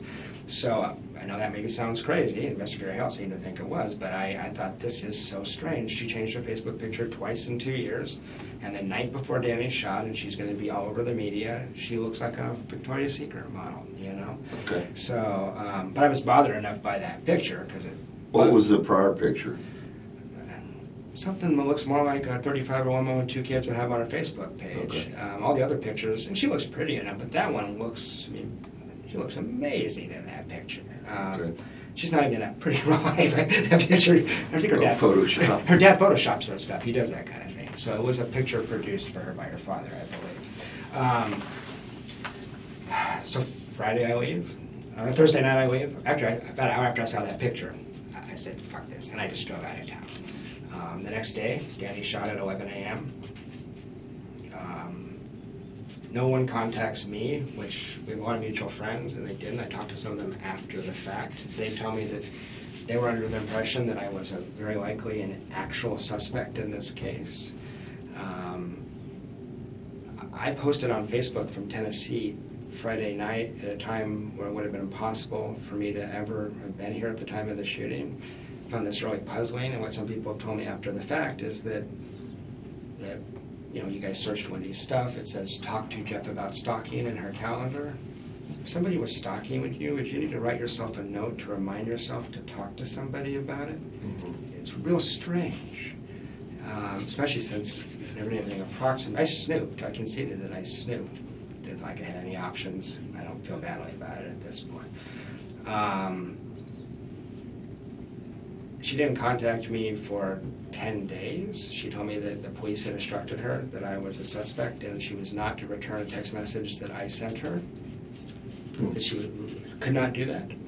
I actually recently dated a criminal defense attorney, just coincidentally, and she thought that was bizarre because she said they want you talking, you want to incriminate yourself, they're going to get access to this stuff. But that didn't come from me. I don't think it came from anyone. It was very strange. Well, I know legally you can't do that probably, but no. I mean, it's why would you want to? So I wasn't in the room with her. I don't know how she acted or whatever, but it was implausible that I did this. And I don't know if she told me I tried to protect you from the police. They want to know where your house was. They want to know this. I said, I don't need protecting. How come none of your friends called me or texted me? Well, they told me later that she seemed to be concerned that I actually did this. Why would you do it? I can find out. Why would I do it? Well, what did she say? Well, crime of passion. We're breaking up and Jeff's upset. Why would I go kill Danny because I'm upset with Wendy? And by the way, as soon as I heard he's dead, I said, that's it for us. She's back in Miami. That's it. I knew. It's the dumbest thing ever. That's what I was doing. I work at FSU. I can't move. By the way, I was in the Air Force. Last time I fired a gun was an M16 in basic training, and I missed the target mostly. I'm not a shot. She also described to me how she knew the details of the crime scene, which sounded very precise, like someone that knew what they were doing. It's implausible she could actually think I did this. I'm a clumsy, absent-minded professor with osteoarthritis and a bad shoulder. I mean, so I don't know if she said that to you guys. I know you can't tell me that. But she was telling people in her social circle, apparently, that they shouldn't contact me, I guess, that this was really a possibility. And that just seems deeply suspicious to me. A lot of these people aren't really close friends with me, but I found out about this crime third hand. And that just struck me as incredibly strange. And suspicious, very suspicious. I just got a couple other things and then I'll answer your questions you have. I talked to Hale and I talked to you. One of the things that we might want to go over in a minute is when I talked to Officer Hale, I know you guys were under pressure. It was a crisis situation, as you were saying. But I was giving him a list of the men that I knew Wendy had been involved in to some degree. And a lot of times it was just suspicion of sexual involvement. I didn't know, but clearly she talked to them about a lot, so it would be worth looking at. And Officer Hale, or Investigator Hale, was very polite and kind to me, even given the situation. Just simply wasn't interested in the long list of names. He said we're looking for a degenerate. We're not looking for these kind of guys you're saying. And I should have been more assertive, but she doesn't hang out with degenerates. This is actually a contract killing. It's going to be rich, powerful, influential men. And so there's some names that he didn't even want to write down. So that's the one thing from the previous meeting that was a thing. Just to wrap up the Wendy thing, 10 days later, she texts a friend of mine and says, does Jeff ever even want to talk to me ever again? And who was that? To a Fran Gamori, who's a mutual friend.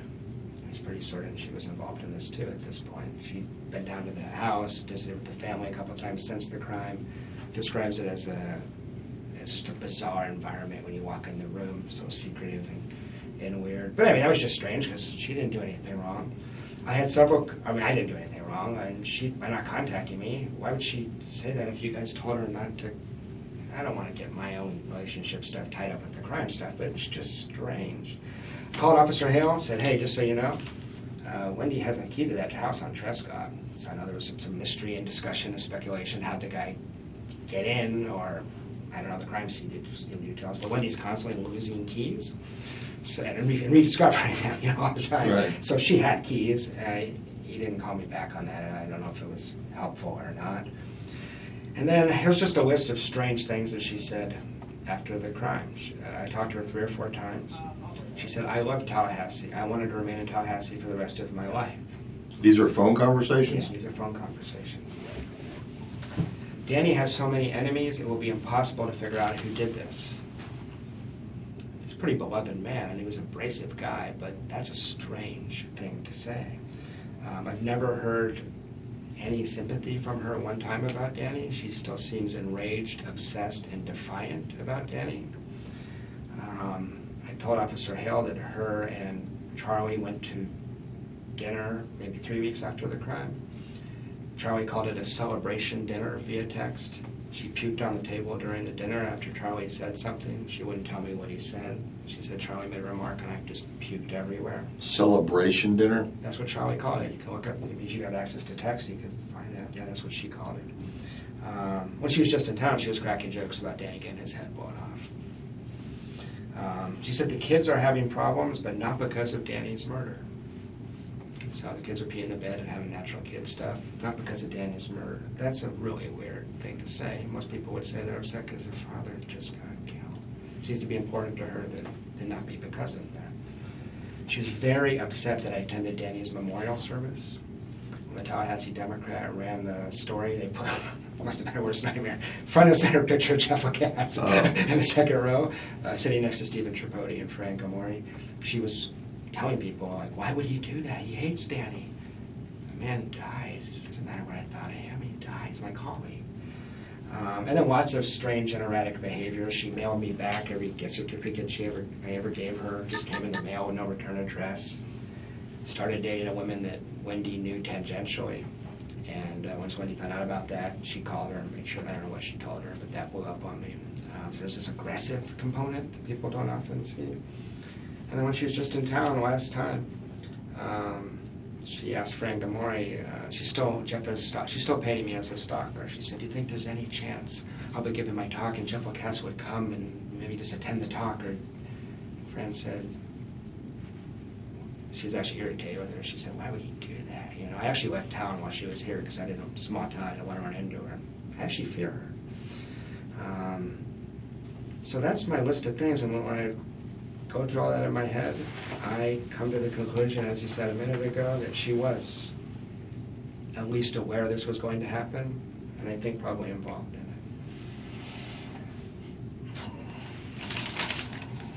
it. Okay. I got a list of men here. I don't know if you want to see that or not. I'll take your list if I can read it. Yeah. Or else I'll write it over again. Can I just tell you? I mean, that might be easiest. It's not that long. There's 7 entries. These are men that she spoke about a lot, and I don't believe she would be honest with you guys about this sort of thing. she spoke to you about. Yeah, and or I knew she was at conferences with, and or I suspected she had sex with.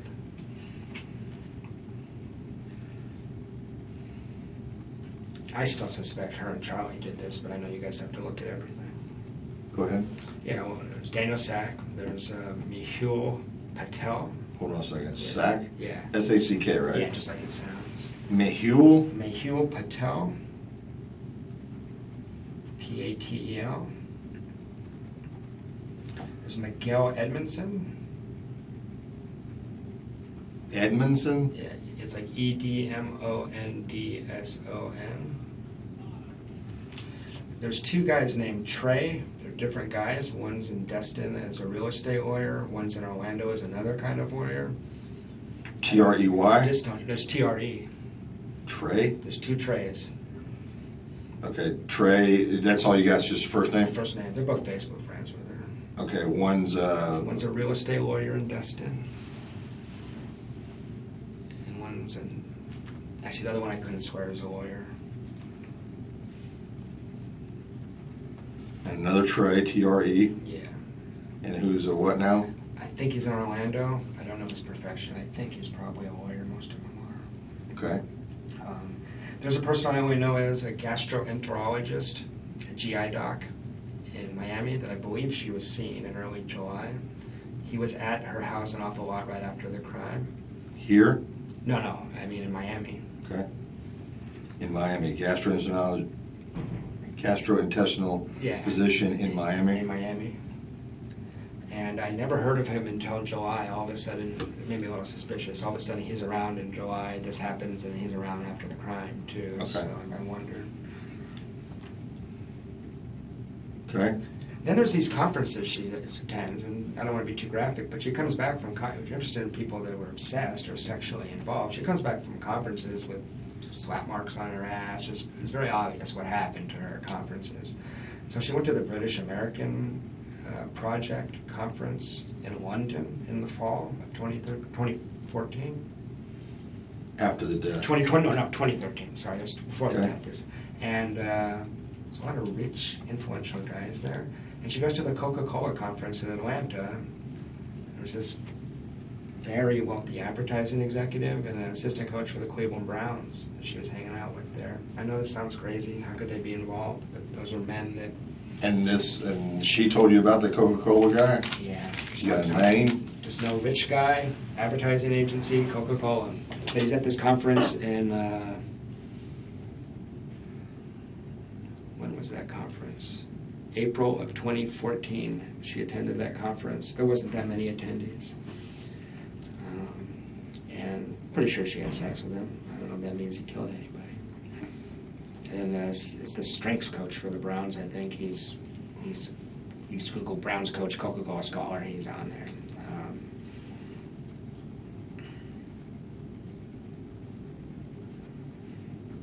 The guy that's the Coca-Cola executive is also the strength coach? No, it's called Coca-Cola Scholars. It's a program, Okay. a conference. So there's two guys there.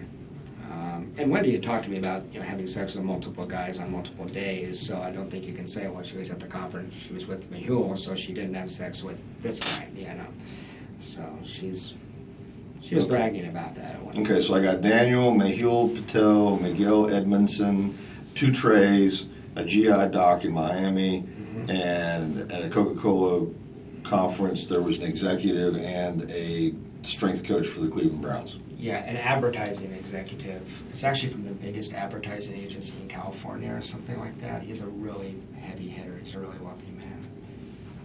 The reason I mention that is you couldn't talk to Wendy for 10 minutes and not ever talk about her situation with Danny Markel. So I know one of the theories might be that someone took it upon themselves to do this and that I'm crazy and none of this is true. I don't believe that's true. I just want to give you every bit of information I can. No, I'm with you. I believe very strongly that she had something to do with it. There's too many coincidences here, and this is just the stuff where I felt like 100% confident I could tell you this is true. I had a lot of impressions. There's a lot of other stuff I could babble about all day long.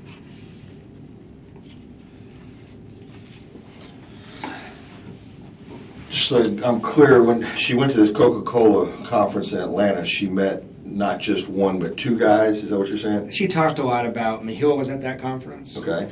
Mahul used to send flowers to the house. I'm sure they had an arrangement of some sort. And she spent Christmas with him in 2013 as well. What does he do? He's a rich guy in New York. Just a rich guy. He's a banker, I think.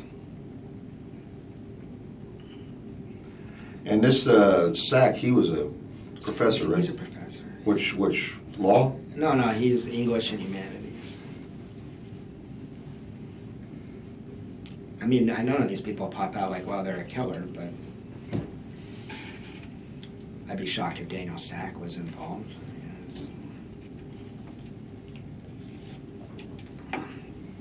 Daniel Sack never wanted to meet her kids, got nothing to do with her divorce or her family stuff. I can't imagine. What about Miguel? Miguel hated, I told investigator how this, Miguel hated Danny. She showed me texts about how much Miguel hated Danny. Miguel and her dated right before me. His relationship preceding us. They only broke up because he moved to D.C. for his job and could not be here. And she often talked about the fact that she could be with Miguel if she lived in Miami. What does Miguel do? Works for ExxonMobil. He's a CPA. CPA? He's a heavy hitter in Exxon. So Miguel Edmondson is a CPA for ExxonMobil, Mm-hmm. relocated to D.C. Mm-hmm.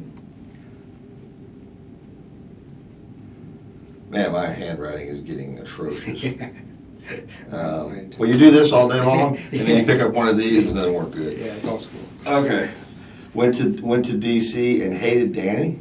Hated Danny. What would the text say? I can't remember what it said, but I remember Wendy going, look how much, because I did not know that she was still seeing Miguel. I believe that she was. She had one weekend, she went away, and she only stayed at her house, which was foolish given the game she was running. Because like flowers and cards would come from other guys when I was at the house. While you're there and she's gone? Yeah. So a box of chocolates got them from Miguel, and I looked at the envelope and you could sort of see something about last weekend, and you know what I mean? So I'm like, oh, jeez. So I think her relationship with Miguel was ongoing. I don't know to what degree, but she saw him in October 2013. She went to D.C. and saw him. That's after we were dating, and I believe she met up with him a few other times. But she told me both Miguel and Mihil she was interested in being in a relationship with, but they could not live in Tallahassee. So that was one of the other motivations for wanting to get out of here. But Miguel had been in Tallahassee? Even in New Orleans, he'd been close enough they could kind of see each other on weekends. How'd they meet? They met at the 2000. If you Google his name, the first thing that comes up. If you Google their names together, they both traveled Europe together in 2009. As some Wendy and Miguel. Yeah, he hated Danny though. But give me a specific, Jeff. Yeah, Miguel went to Europe with Wendy as a group of like 10 professors. And he came to stay with Wendy. He came through Tallahassee, I guess. And he left early because he couldn't stand the way Danny talked to Wendy. This is while they were married? Yeah, this is 2010. Okay. I've always assumed the best of Wendy, that she was faithful to Danny, but Danny is described by her as very controlling and overbearing. It sounds like my experience, she's just trying to rein in his wife, who is not exactly the most moral person. That's my suspicion. But Miguel, per Wendy, she came to stay for a week and left after day 2. He says, I can't handle this guy. And the text, one time she said, look, Miguel just texted me, and because Danny did rile some stuff up, and he was trying to, that thing where Jewish women have to get it's called a get. Yeah. Danny asked for one like in July, and it was about that she should say, look at this, we'll go Miguel. It was something like fuck Danny or just something like that. Okay. I hate that guy, something like that. Okay. Back to, I'm curious about this episode where she vomits. Mm-hmm, me too. Okay. She texted you that directly? No, she called me. She called you? She called me and described it. Yeah. When was this episode? Do you remember? I can find out for you, but I don't remember. It was not too long after the crime. It was the celebration dinner. And what was the celebration for? That Danny was gone. That's how Charlie talks about Danny. But I mean, you don't hear that firsthand. She tells me that. She says we went out for what Charlie called a celebration dinner. Because Danny's gone. Mm-hmm. Hip hip hooray. Did he say, look what, I'm assuming he didn't say, you're welcome, sis? Nothing like that, no. No, but they had a celebration dinner, and what caused her? It sounds like something out of a movie, right? Someone does something they wish they hadn't, someone makes a remark, they vomit. Okay. That's what it sounded like. But she puked on the table at a 5-star restaurant. Okay. Or at least a 4-star restaurant. And she texted that? She called me and told me that. She called you? Yeah, she did. We were still talking at that point. Okay. When I started dating that girl, that was it for us. We didn't talk after that. She was very hurt. When you started dating that girl? It was a long story, but long story very, very short. She said, she knew this woman, and she said, I should introduce you guys, because we decided, probably not going to be able to continue this, but it was in this limbo because of the crime.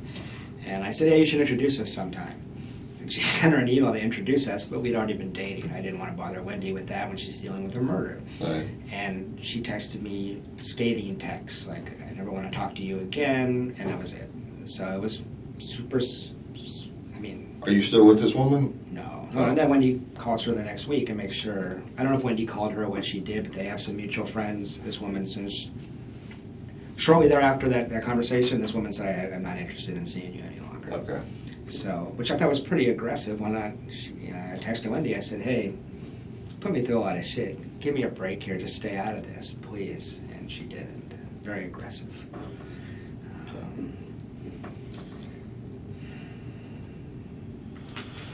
Let me go check on something. You good on water? I'm good, thank you.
still trying to get that photograph. I don't know if it's still going to be on his Facebook page or not. I just want to see if, I just want to confirm this is the individual. I think I'd recognize it if I saw it. At least it was the same photograph I saw. Yeah. The photograph I recall was 4 guys like this. Okay. Okay. All right, I got the men that you're talking about. She made, well, first of all, does she still have the same phone number?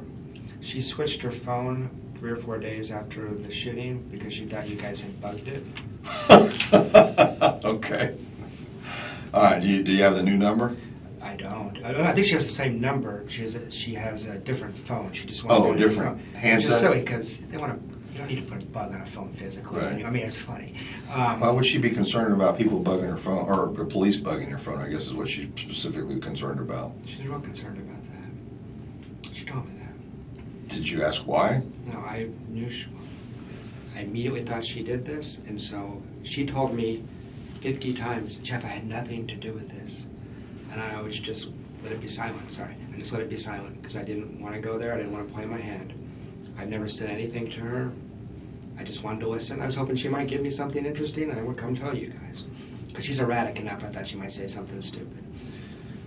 She must have said 50 times, I had nothing to do with this. And you saw her statement in the press. She's worried for the safety of her and her children. No one's suggesting a serial killer looking for Jewish warriors, you know? I mean, this was pretty targeted, so... Yeah, you think, she's concerned for her children's safety. Wendy plays the victim so well. To me, it looked like classic Wendy. Everybody else felt bad for her. I thought, holy crap, she did this. She plays the victim instantly. She's great at it. You said something a minute ago, and I didn't want to interrupt you, Yeah. but I know it was about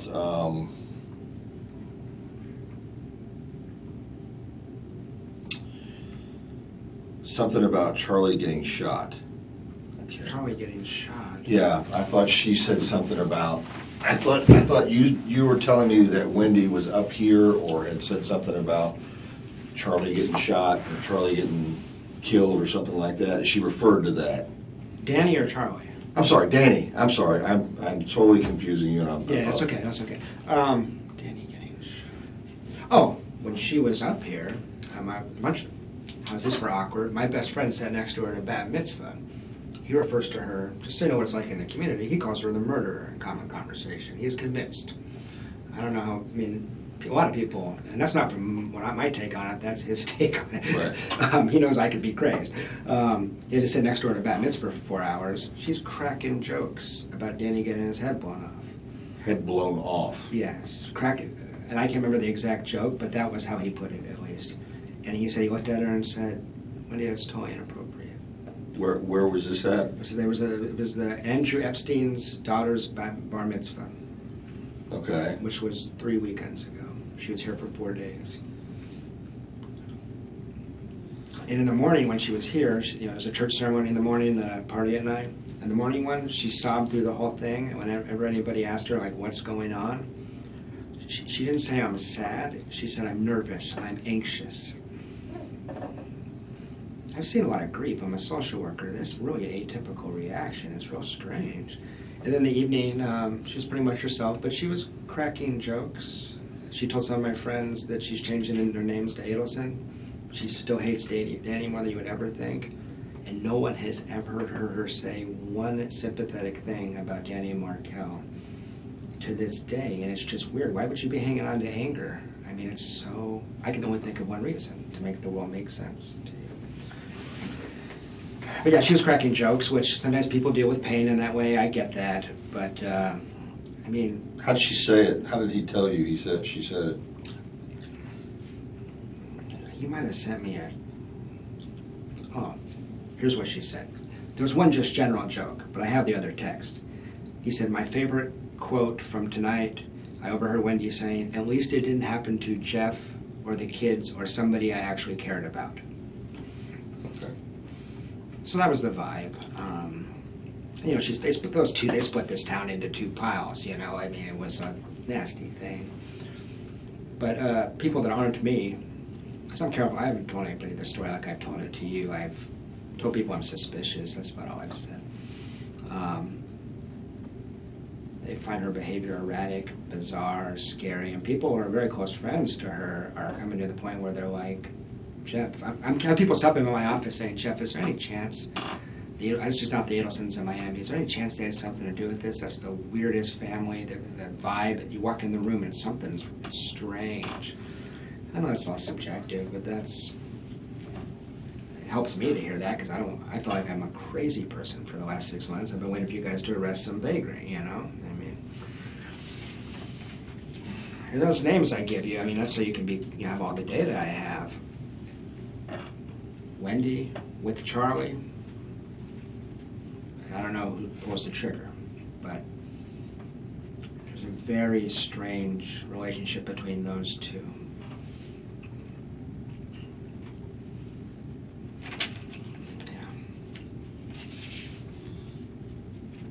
I acknowledge this might all sound real crazy to you, Mr. Gary. I'm not, no. Yeah.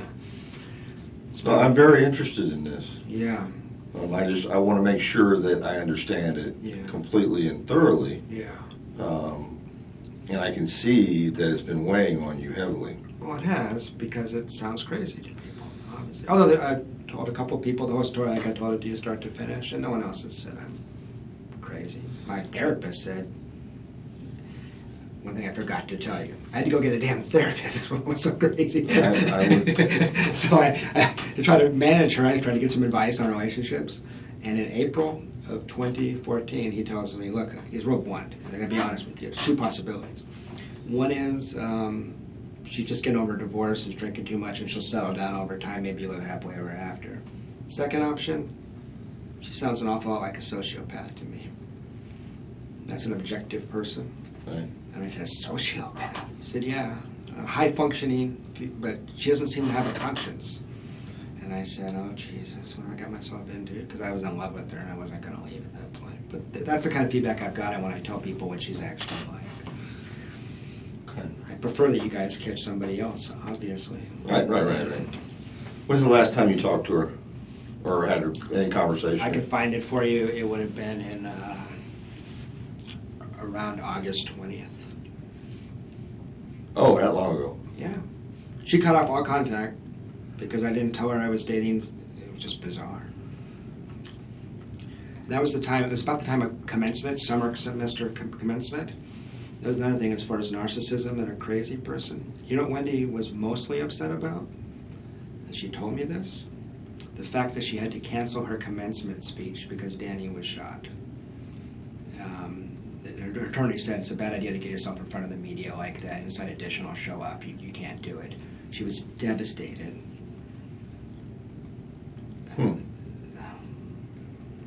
It's bizarre. I went back and looked. Apparently you all have somebody, McPherson? Jay McPherson. Yeah.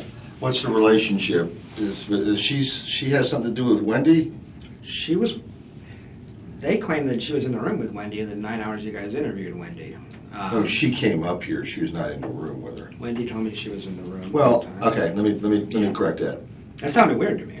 She came in the room, I think it was over the children. The children had to be picked up. Gotcha. And there was two ladies that were up here, and I can't remember if that was McPherson or not. Jane was with her that day, and coincidentally, Jane's one of my doctoral students in our program. So she's getting her PhD in social work. I teach in social work, so I know her professionally. Right.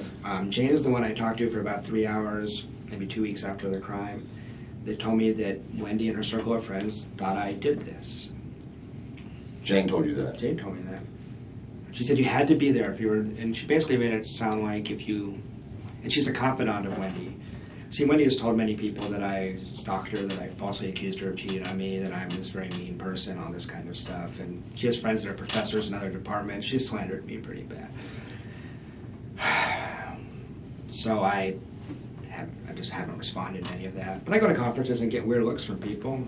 Anyway, Jane is the one that I was so puzzled, because I'm a pretty gentle guy. I was always a really good father to those kids, essentially. I don't understand how anybody could think that, and I don't believe that Wendy could have possibly believed, like, why in the world would I go shoot Danny? Did I want to choke the shit out of her? Yes, but I would never touch a woman, and I've been in a fist So fight. you said, you just got through saying what I want to choke the shit out of her. Yeah, her, not Danny. Right. There was a few times where I took a time out. I teach anger management classes. You know? Right. I don't raise my voice to her that one time because you couldn't. She would collapse. Okay. But Jane knows Wendy as well as anybody. Jane doesn't think any of this. But Wendy's pretty good at fooling people. Although some of this information is publicly available, I should add. Like, she's a Truman Scholar. If you go on the web and look at her statement, she says, "I hate Tallahassee. You're a bunch of country bumpkins." That's basically what she says. You know. Although I think she told a lot of the locals What they that wanted she to was satisfied, she wanted to make the best of things, and that she actually... No, that is what she said. And not when the door closed and it was just me and her in the Yeah. house. Then it was, I mean, I got tired of listening to it. I think it's a great place. I deliberately moved back here. I couldn't went anywhere. I mean, so... But it wasn't for her. And she made that clear to you, is what you're saying. On a daily basis. You couldn't pull it to the movie theater without hearing about how the movie theater in Miami is better. Okay. She was obsessed with it. You know, her and Danny thought they'd be here a semester. Got stuck here. So... And then and all she'd been wanting to do is get back to South Florida. And she made that quite clear to you. I mean, it was kind of cold, actually. She basically told me, if it's between you and South Florida, I'm going to South Florida. Okay.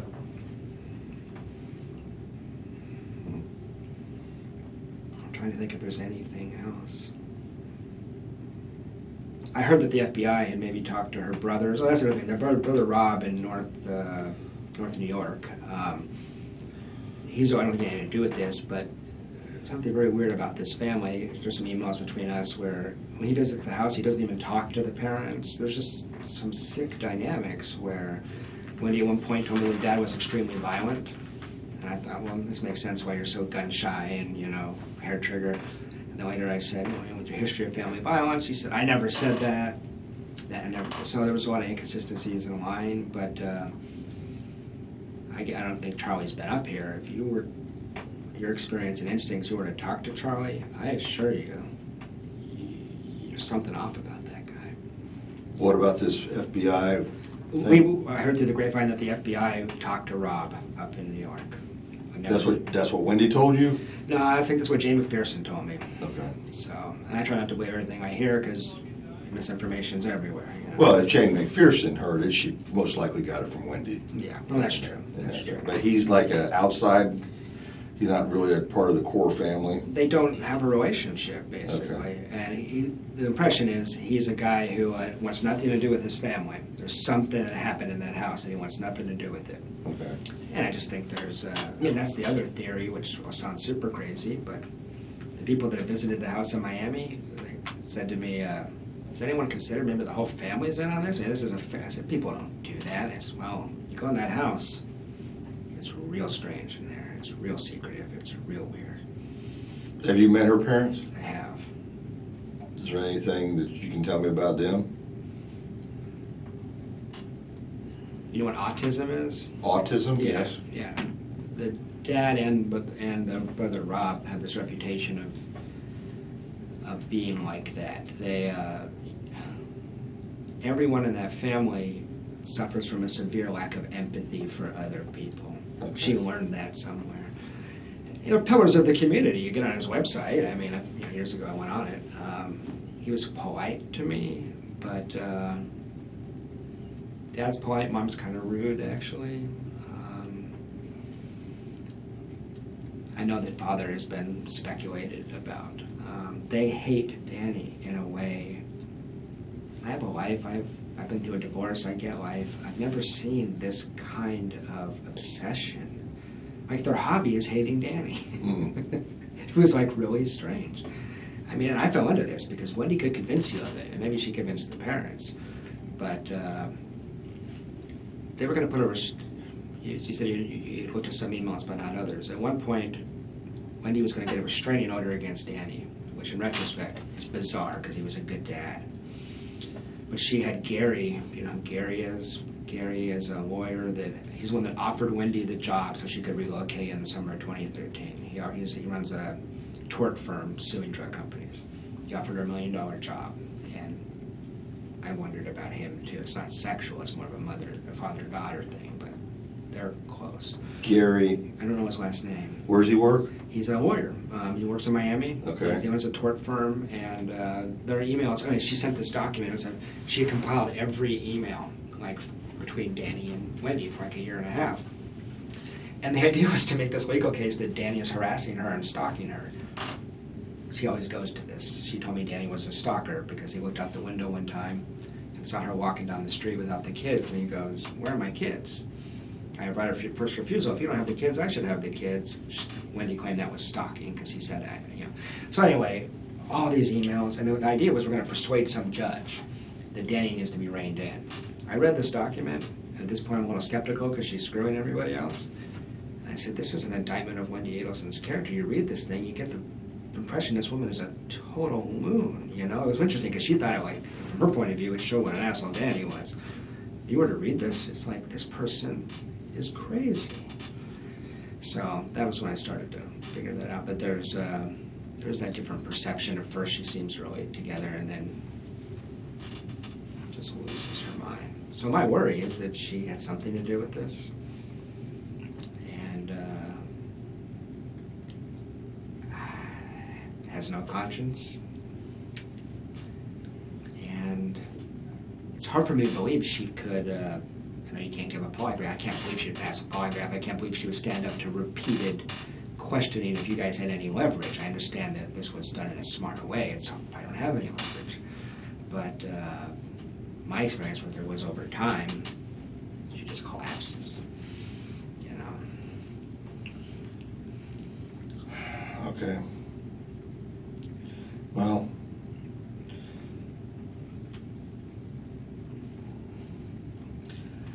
I get I understand that, you know, that you never heard Charlie say anything derogatory about Danny. Oh, are you kidding me? Yes. Yes. Did you hear him say anything in a threatening manner? No. Well, I myself said I'd like to kill Danny Markel. I told you guys that because Wendy told me he was sated. I don't want to make it up. In that hot tub, this is what this family talks about. In that hot tub, I don't remember. He definitely, in that hot tub, half the conversation was about what an asshole Danny Markel is. He was very heated up about it. He's a very intense guy. It was a little different than when I would say it, you know, Bandito's burrito. I was like, someone should kill that guy. I was so sick of his shit. Really, it was Wendy's shit. Right. I was manipulated. The brother, I mean, they were married 9 years. They have 10 years worth of the bullshit to be upset about. And the rant and rave about how he handled the wedding. How he handled the wedding. You know, kosher versus not. Remember when he did that at the wedding? What a jerk. I mean, it's like their hobby. It's bizarre. And I didn't have that written down. When was the hot tub conversation? That was right after the March 12th? Yeah, it would have been like March 17th or 18th. It would have been the Sunday at the end of spring break last year.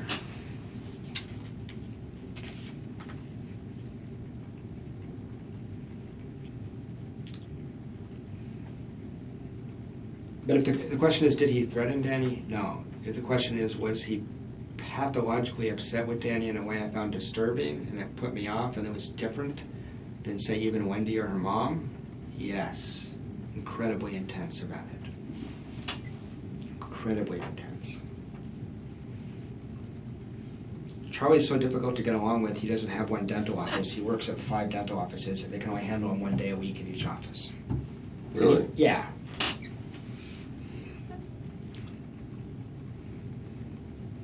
And he seems to know this and strategizing. He's figured out how to make it work for him. But he was a special ed kid, I believe. He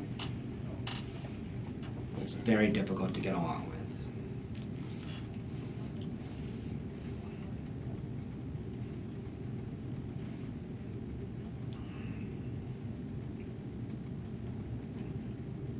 And he is fiercely protective of Wendy.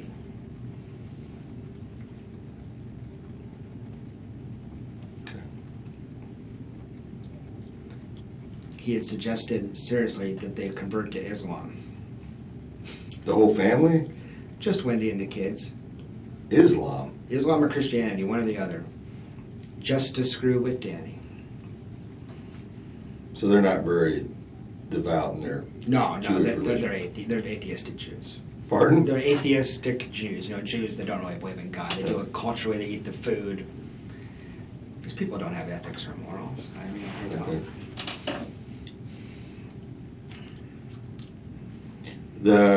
Immediately after the homicide, you came back. I'm with that, Yeah. and then you reached out to Wendy, or she contacted you. 10 days later, she texted a mutual friend, acting as if I would be upset with her. Right. And I said, tell her to call me. She did. At 3 in the morning. She wasn't sleeping well. And we had a very awkward conversation. Mostly just, I think literally she talked for an hour and a half, and I said probably 30 words. I just listened mostly. It was real, she wasn't sleeping. It was real crazy. But that's where she told me a lot of things that weren't true. I mean, and that could just be a relationship thing. Maybe she just, I couldn't contact you until Jimmy Judkins talked to you, right. I believe. And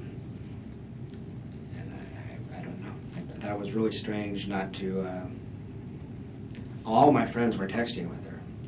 And she wasn't writing a lot back, but everyone else she acknowledged. One of my concerns, tell me if I'm paranoid, is Wendy's no dummy. She knows I know all this stuff. Now, she may not remember everything she ever said, but if there's one person, what she told me at one point was, no one knows me better than you. I said, who have you been intimate with in your life? What people have gotten to know you? Because she's a very superficial person. She said, 2 people have ever got to know the real me, you and Danny Markel. So it's been kind of anxiety-provoking to get what happened to him. But in that conversation, there was a lot of lying. Okay. And I thought that was, it wasn't like my feelings were hurt. If she had someone get killed, if she was literally a victim, I would just say, take as much time as you need. I don't care. But there was something weird about it. Okay. Let me see if this picture's available or not. Okay. It may be off.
Okay.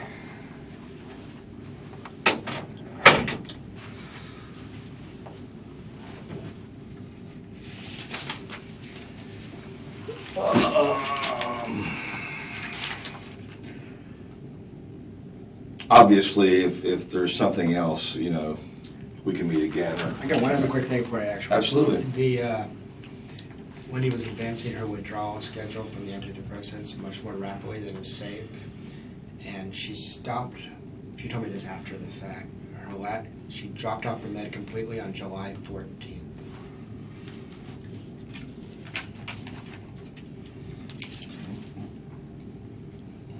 Well, that's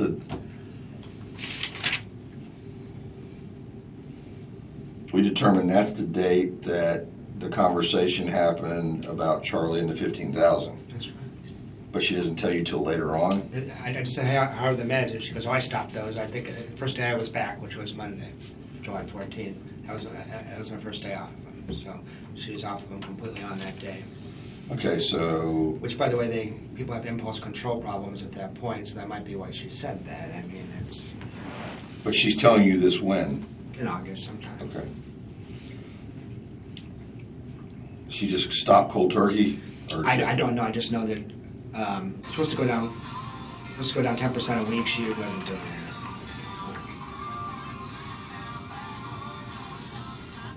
Okay. Okay. If I think of anything, I'll get back in. I actually had two quick questions for you, if you don't mind. Yeah. This is completely selfish, but I'm concerned about me in this situation. I'm wondering how long it is, in your opinion, before the media, before journalists are poking around looking at this case, and I'm worried about my potential exposure as a professor and as a person. This is an open case. I don't. They can ask all they want to. They're not getting anything.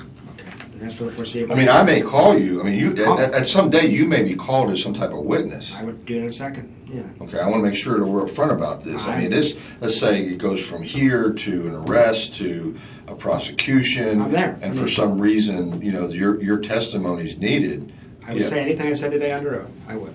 Okay. So that's easy. All right. But as far as anything prior to, you know, anything that you're telling me, if for some reason that was, you know, leaked to the press or anything like that, then I got an arrest to make of somebody else, no matter who it is. I got you. Okay? I got you. Does that set your mind at ease? Well, mostly. The other question is, I was foolish enough to trade emails with Investigator Hale. Now, those, if the case ever does become closed, those are public information, are they not? They would be considered public information, but they'd have to be, someone would have to request them, and, you know, for that, it would be something specific they would have to request. I just saw the ones that leaked from Jameis Winston and went, oh crap, is this going to happen to me? Am I going to be, you know what I mean? Because Hollis and I talked about her allegations of stalking in his emails. I'm like, oh great. So I would not worry about it. Okay. I mean, I don't see a concern there. I don't know exactly what you and Hale. I just sent that email that you showed me, and my header to it was, does this sound like someone who's being stalked? This is, I'm trying to work this out with you, maybe, or maybe not, but there's no mention of that. You know, so. I mean, I look at that as you were showing a defense for why you would not be. And then one other email I sent him, I pretty much accused her. Okay. But I mean, obviously, it's more than that. I mean, yeah, you more than just suspect her at this point. That's what you've been telling me this afternoon, right? No, that's true. That's what I'm basically gotten from you is this woman is directly involved. She is. Now, I don't think you're saying necessarily that she killed her ex-husband, no. But she either had something to do with orchestrating it or had knowledge that it was going to happen. That's the whole point about I have to be back on the 18th, right? No, give you a thumbs up, and then know what's going to happen. There's something weird about that date. So I don't think she doesn't have the skill to orchestrate it, but Charlie does. So that's correct, and But you left on Thursday, and your last conversation with her was on Wednesday. My last conversation with her was on Tuesday. Right, an hour before that email where she says, look, I need a week. On the email, she says she needs a week. Yeah. An hour before she sends the email, she says, "Are you still in town on Friday?" That's exactly right. And you said, "I don't know, it's still up in the air." Yeah. But you did not. She did not ask you to stay in town. No, she did. Like the next day, I see Jane McPherson at work, and maybe there's all kinds of possibilities how she would have found out I was leaving. Do you have any suggestions if I know they're doing a dateline on the Frosch guy that killed his wife out in Thomasville, and they already came to town. Any just advice from being an experienced investigator what I should do if I'm approached by the media? Because it's not unimaginable. Go talk to Investigator Eisen. Okay. How simple is that? That's easy. Okay. Yeah, don't have to say yes, no, nothing. You're a U.S. citizen. You don't. There's nothing that. Yes, they have First Amendment in their favor, but that doesn't mean you have to say a thing. No, I appreciate that, but I watched Dateline enough that I can just imagine that me being presented with these pseudo suspects. That's how they do it. They show. Nah. That would be. I don't think they're going to do that. There's a lot of. That could be libel. A lot. I mean, I don't have you listed as anything. Yeah. At this point. Good. Okay, so no, you don't. You shouldn't have to worry about that. But if anybody approaches you, I've been in contact with the Tallahassee Police Department. If you feel like it's necessary to put a specific name, throw my name out. Okay. It's a pretty juicy story. You can imagine that. Oh no, I realize that. It's a great story. Oh, believe me, there is a lot of extra crap around this whole thing that is really not making my job any easier. I'm imagining, yeah. So, but as I've had to express to other people, my only concern is finding out who and why this happened. That's it. Yeah. They can talk about that in Hollywood for the next century, as far as I'm concerned. But that's my only concern: who and why did this happen? Okay. The two things I wanted to get before you left was the girl, you mentioned her name, the one that you all are friends with. I tried to write it down. Fran Gamori? Yes. Yeah. Franna? It's Fran, F-R-A-N. It's actually Francine Gamori. Scene. C-I-N-E. Gamori? G-O-M-O-R-Y. She's no G-O-M. G-O-M-O-R-Y. Okay. And she's actually my mentor's wife. She works with me. She's known Wendy since they got here in the Jewish community. She's been down to visit the house a few times since the crime, and when she hung out with Wendy when Wendy visited Tallahassee. And I remember, the Grossmans. That's something where Wendy stayed when she was here was with Al and Wynn. Okay. So, do you have a number for Francine? Sure, I do.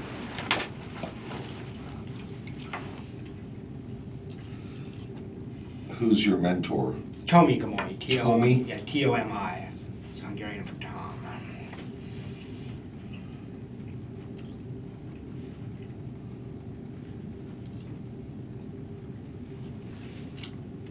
She's 212-6974. That's an 850? Uh-huh. 212-6974? That's her cell phone, yeah. Okay. Now, she's the one that you said went to South Florida, but you also said basically gave you some information about what she talked to.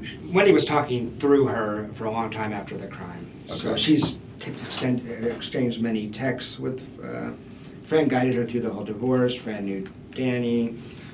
Fran was very skeptical of me when I first started telling her these sorts of things. At this point, because we're very close, they're like family. At this point, she's really worried that I'm onto something here. We all are, So Francine. It's Fran. Okay, Fran. Good morning. Would be is basically someone that is close to Wendy, also close to you. Yes. That you and Fran have confided in each other about the concern over what involvement Wendy. It's not a public conversation you want to have. So we've talked very in an unguarded way about this stuff. Very frankly, I haven't told her some things. I've never told her that she said Charlie would look into having her killed. I mean, there's some things I've just kept off the table. Right. But she knows my concerns, and she came back from those trips very disturbed by what in the household. Yeah, just intuition, but yeah. She's not reached out to us. I don't know why not. It's the first time, I think you've referred to Tommy before. Yeah. I remember that, but this Francine is not. You could call her. I don't know. Well, I got to be careful because. Do you want me to get her to get? Well, she just talked to me yesterday because she was on Facebook and she got a message from Donna Adelson. She had a picture on her Facebook page of Danny and Wendy and a bunch of people at the table for some Jewish holiday 7 years ago. And Donna said, "Could you please take this picture down? It makes me sad." And Fran was like, "That's the most bizarre thing." It's on Fran's Facebook. Yeah. So she's like, "Should I contact the police?" And I told her that seemed too casual. It didn't seem worth contacting you. But she's willing to talk to you.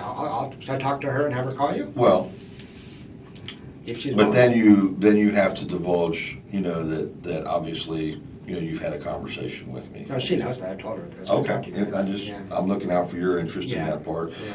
Yes, I would like. The way I put it to other people is you just picked my brain because I knew a lot of people when he was involved. Sure, but I would say that if you could put a bug in her ear and basically say, why don't you call Investigator Isom and give him some of this information that we've been talking about, so it's coming firsthand. Sure. And because it's not right for it to come secondhand from me. Yeah, gotcha.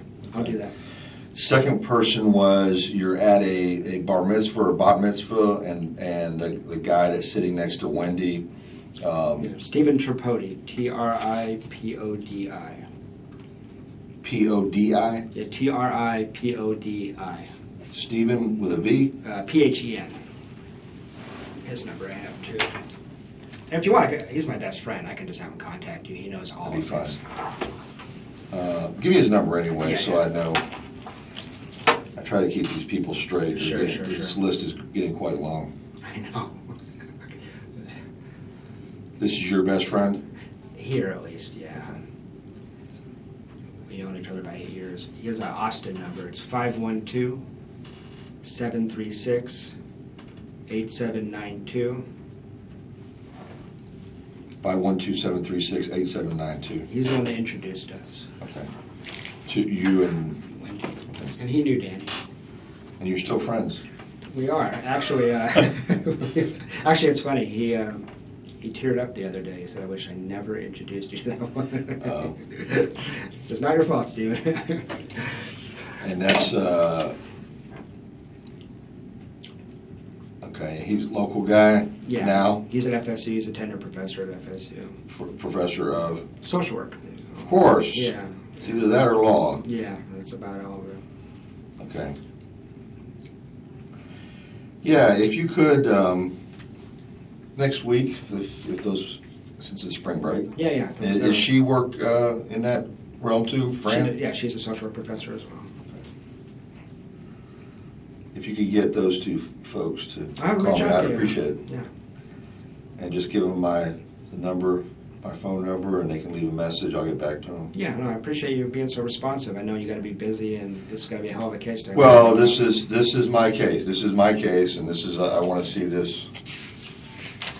I want to see this to the end. And I appreciate that. The amount of healing it would do in this community and in my small community if we could find out who did this. Oh yeah.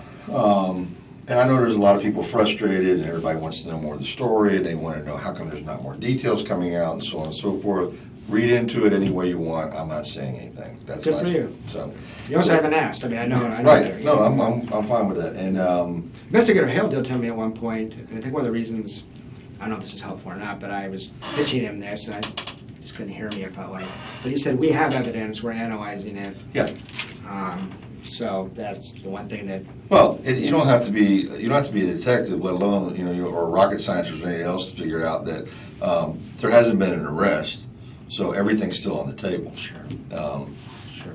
And that's as simple as you can get. And Stephen's the one that she was saying, and texted you.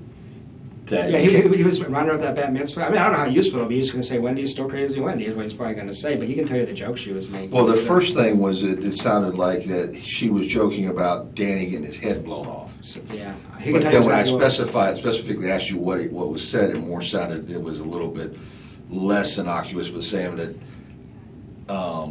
she was glad it wasn't Jeff or her kid. The head blown off thing, Maybe that's wrong. He'll tell you. I don't. Okay. Yeah. That's good. I just want to clarify Yeah, that. that might have stuck in my head and be wrong. It might be simply like Danny getting killed or something like that. So. Gotcha. Okay, buddy. I think you. we're done for now. Thank you, sir. I appreciate I'll walk it. you downstairs. Appreciate it.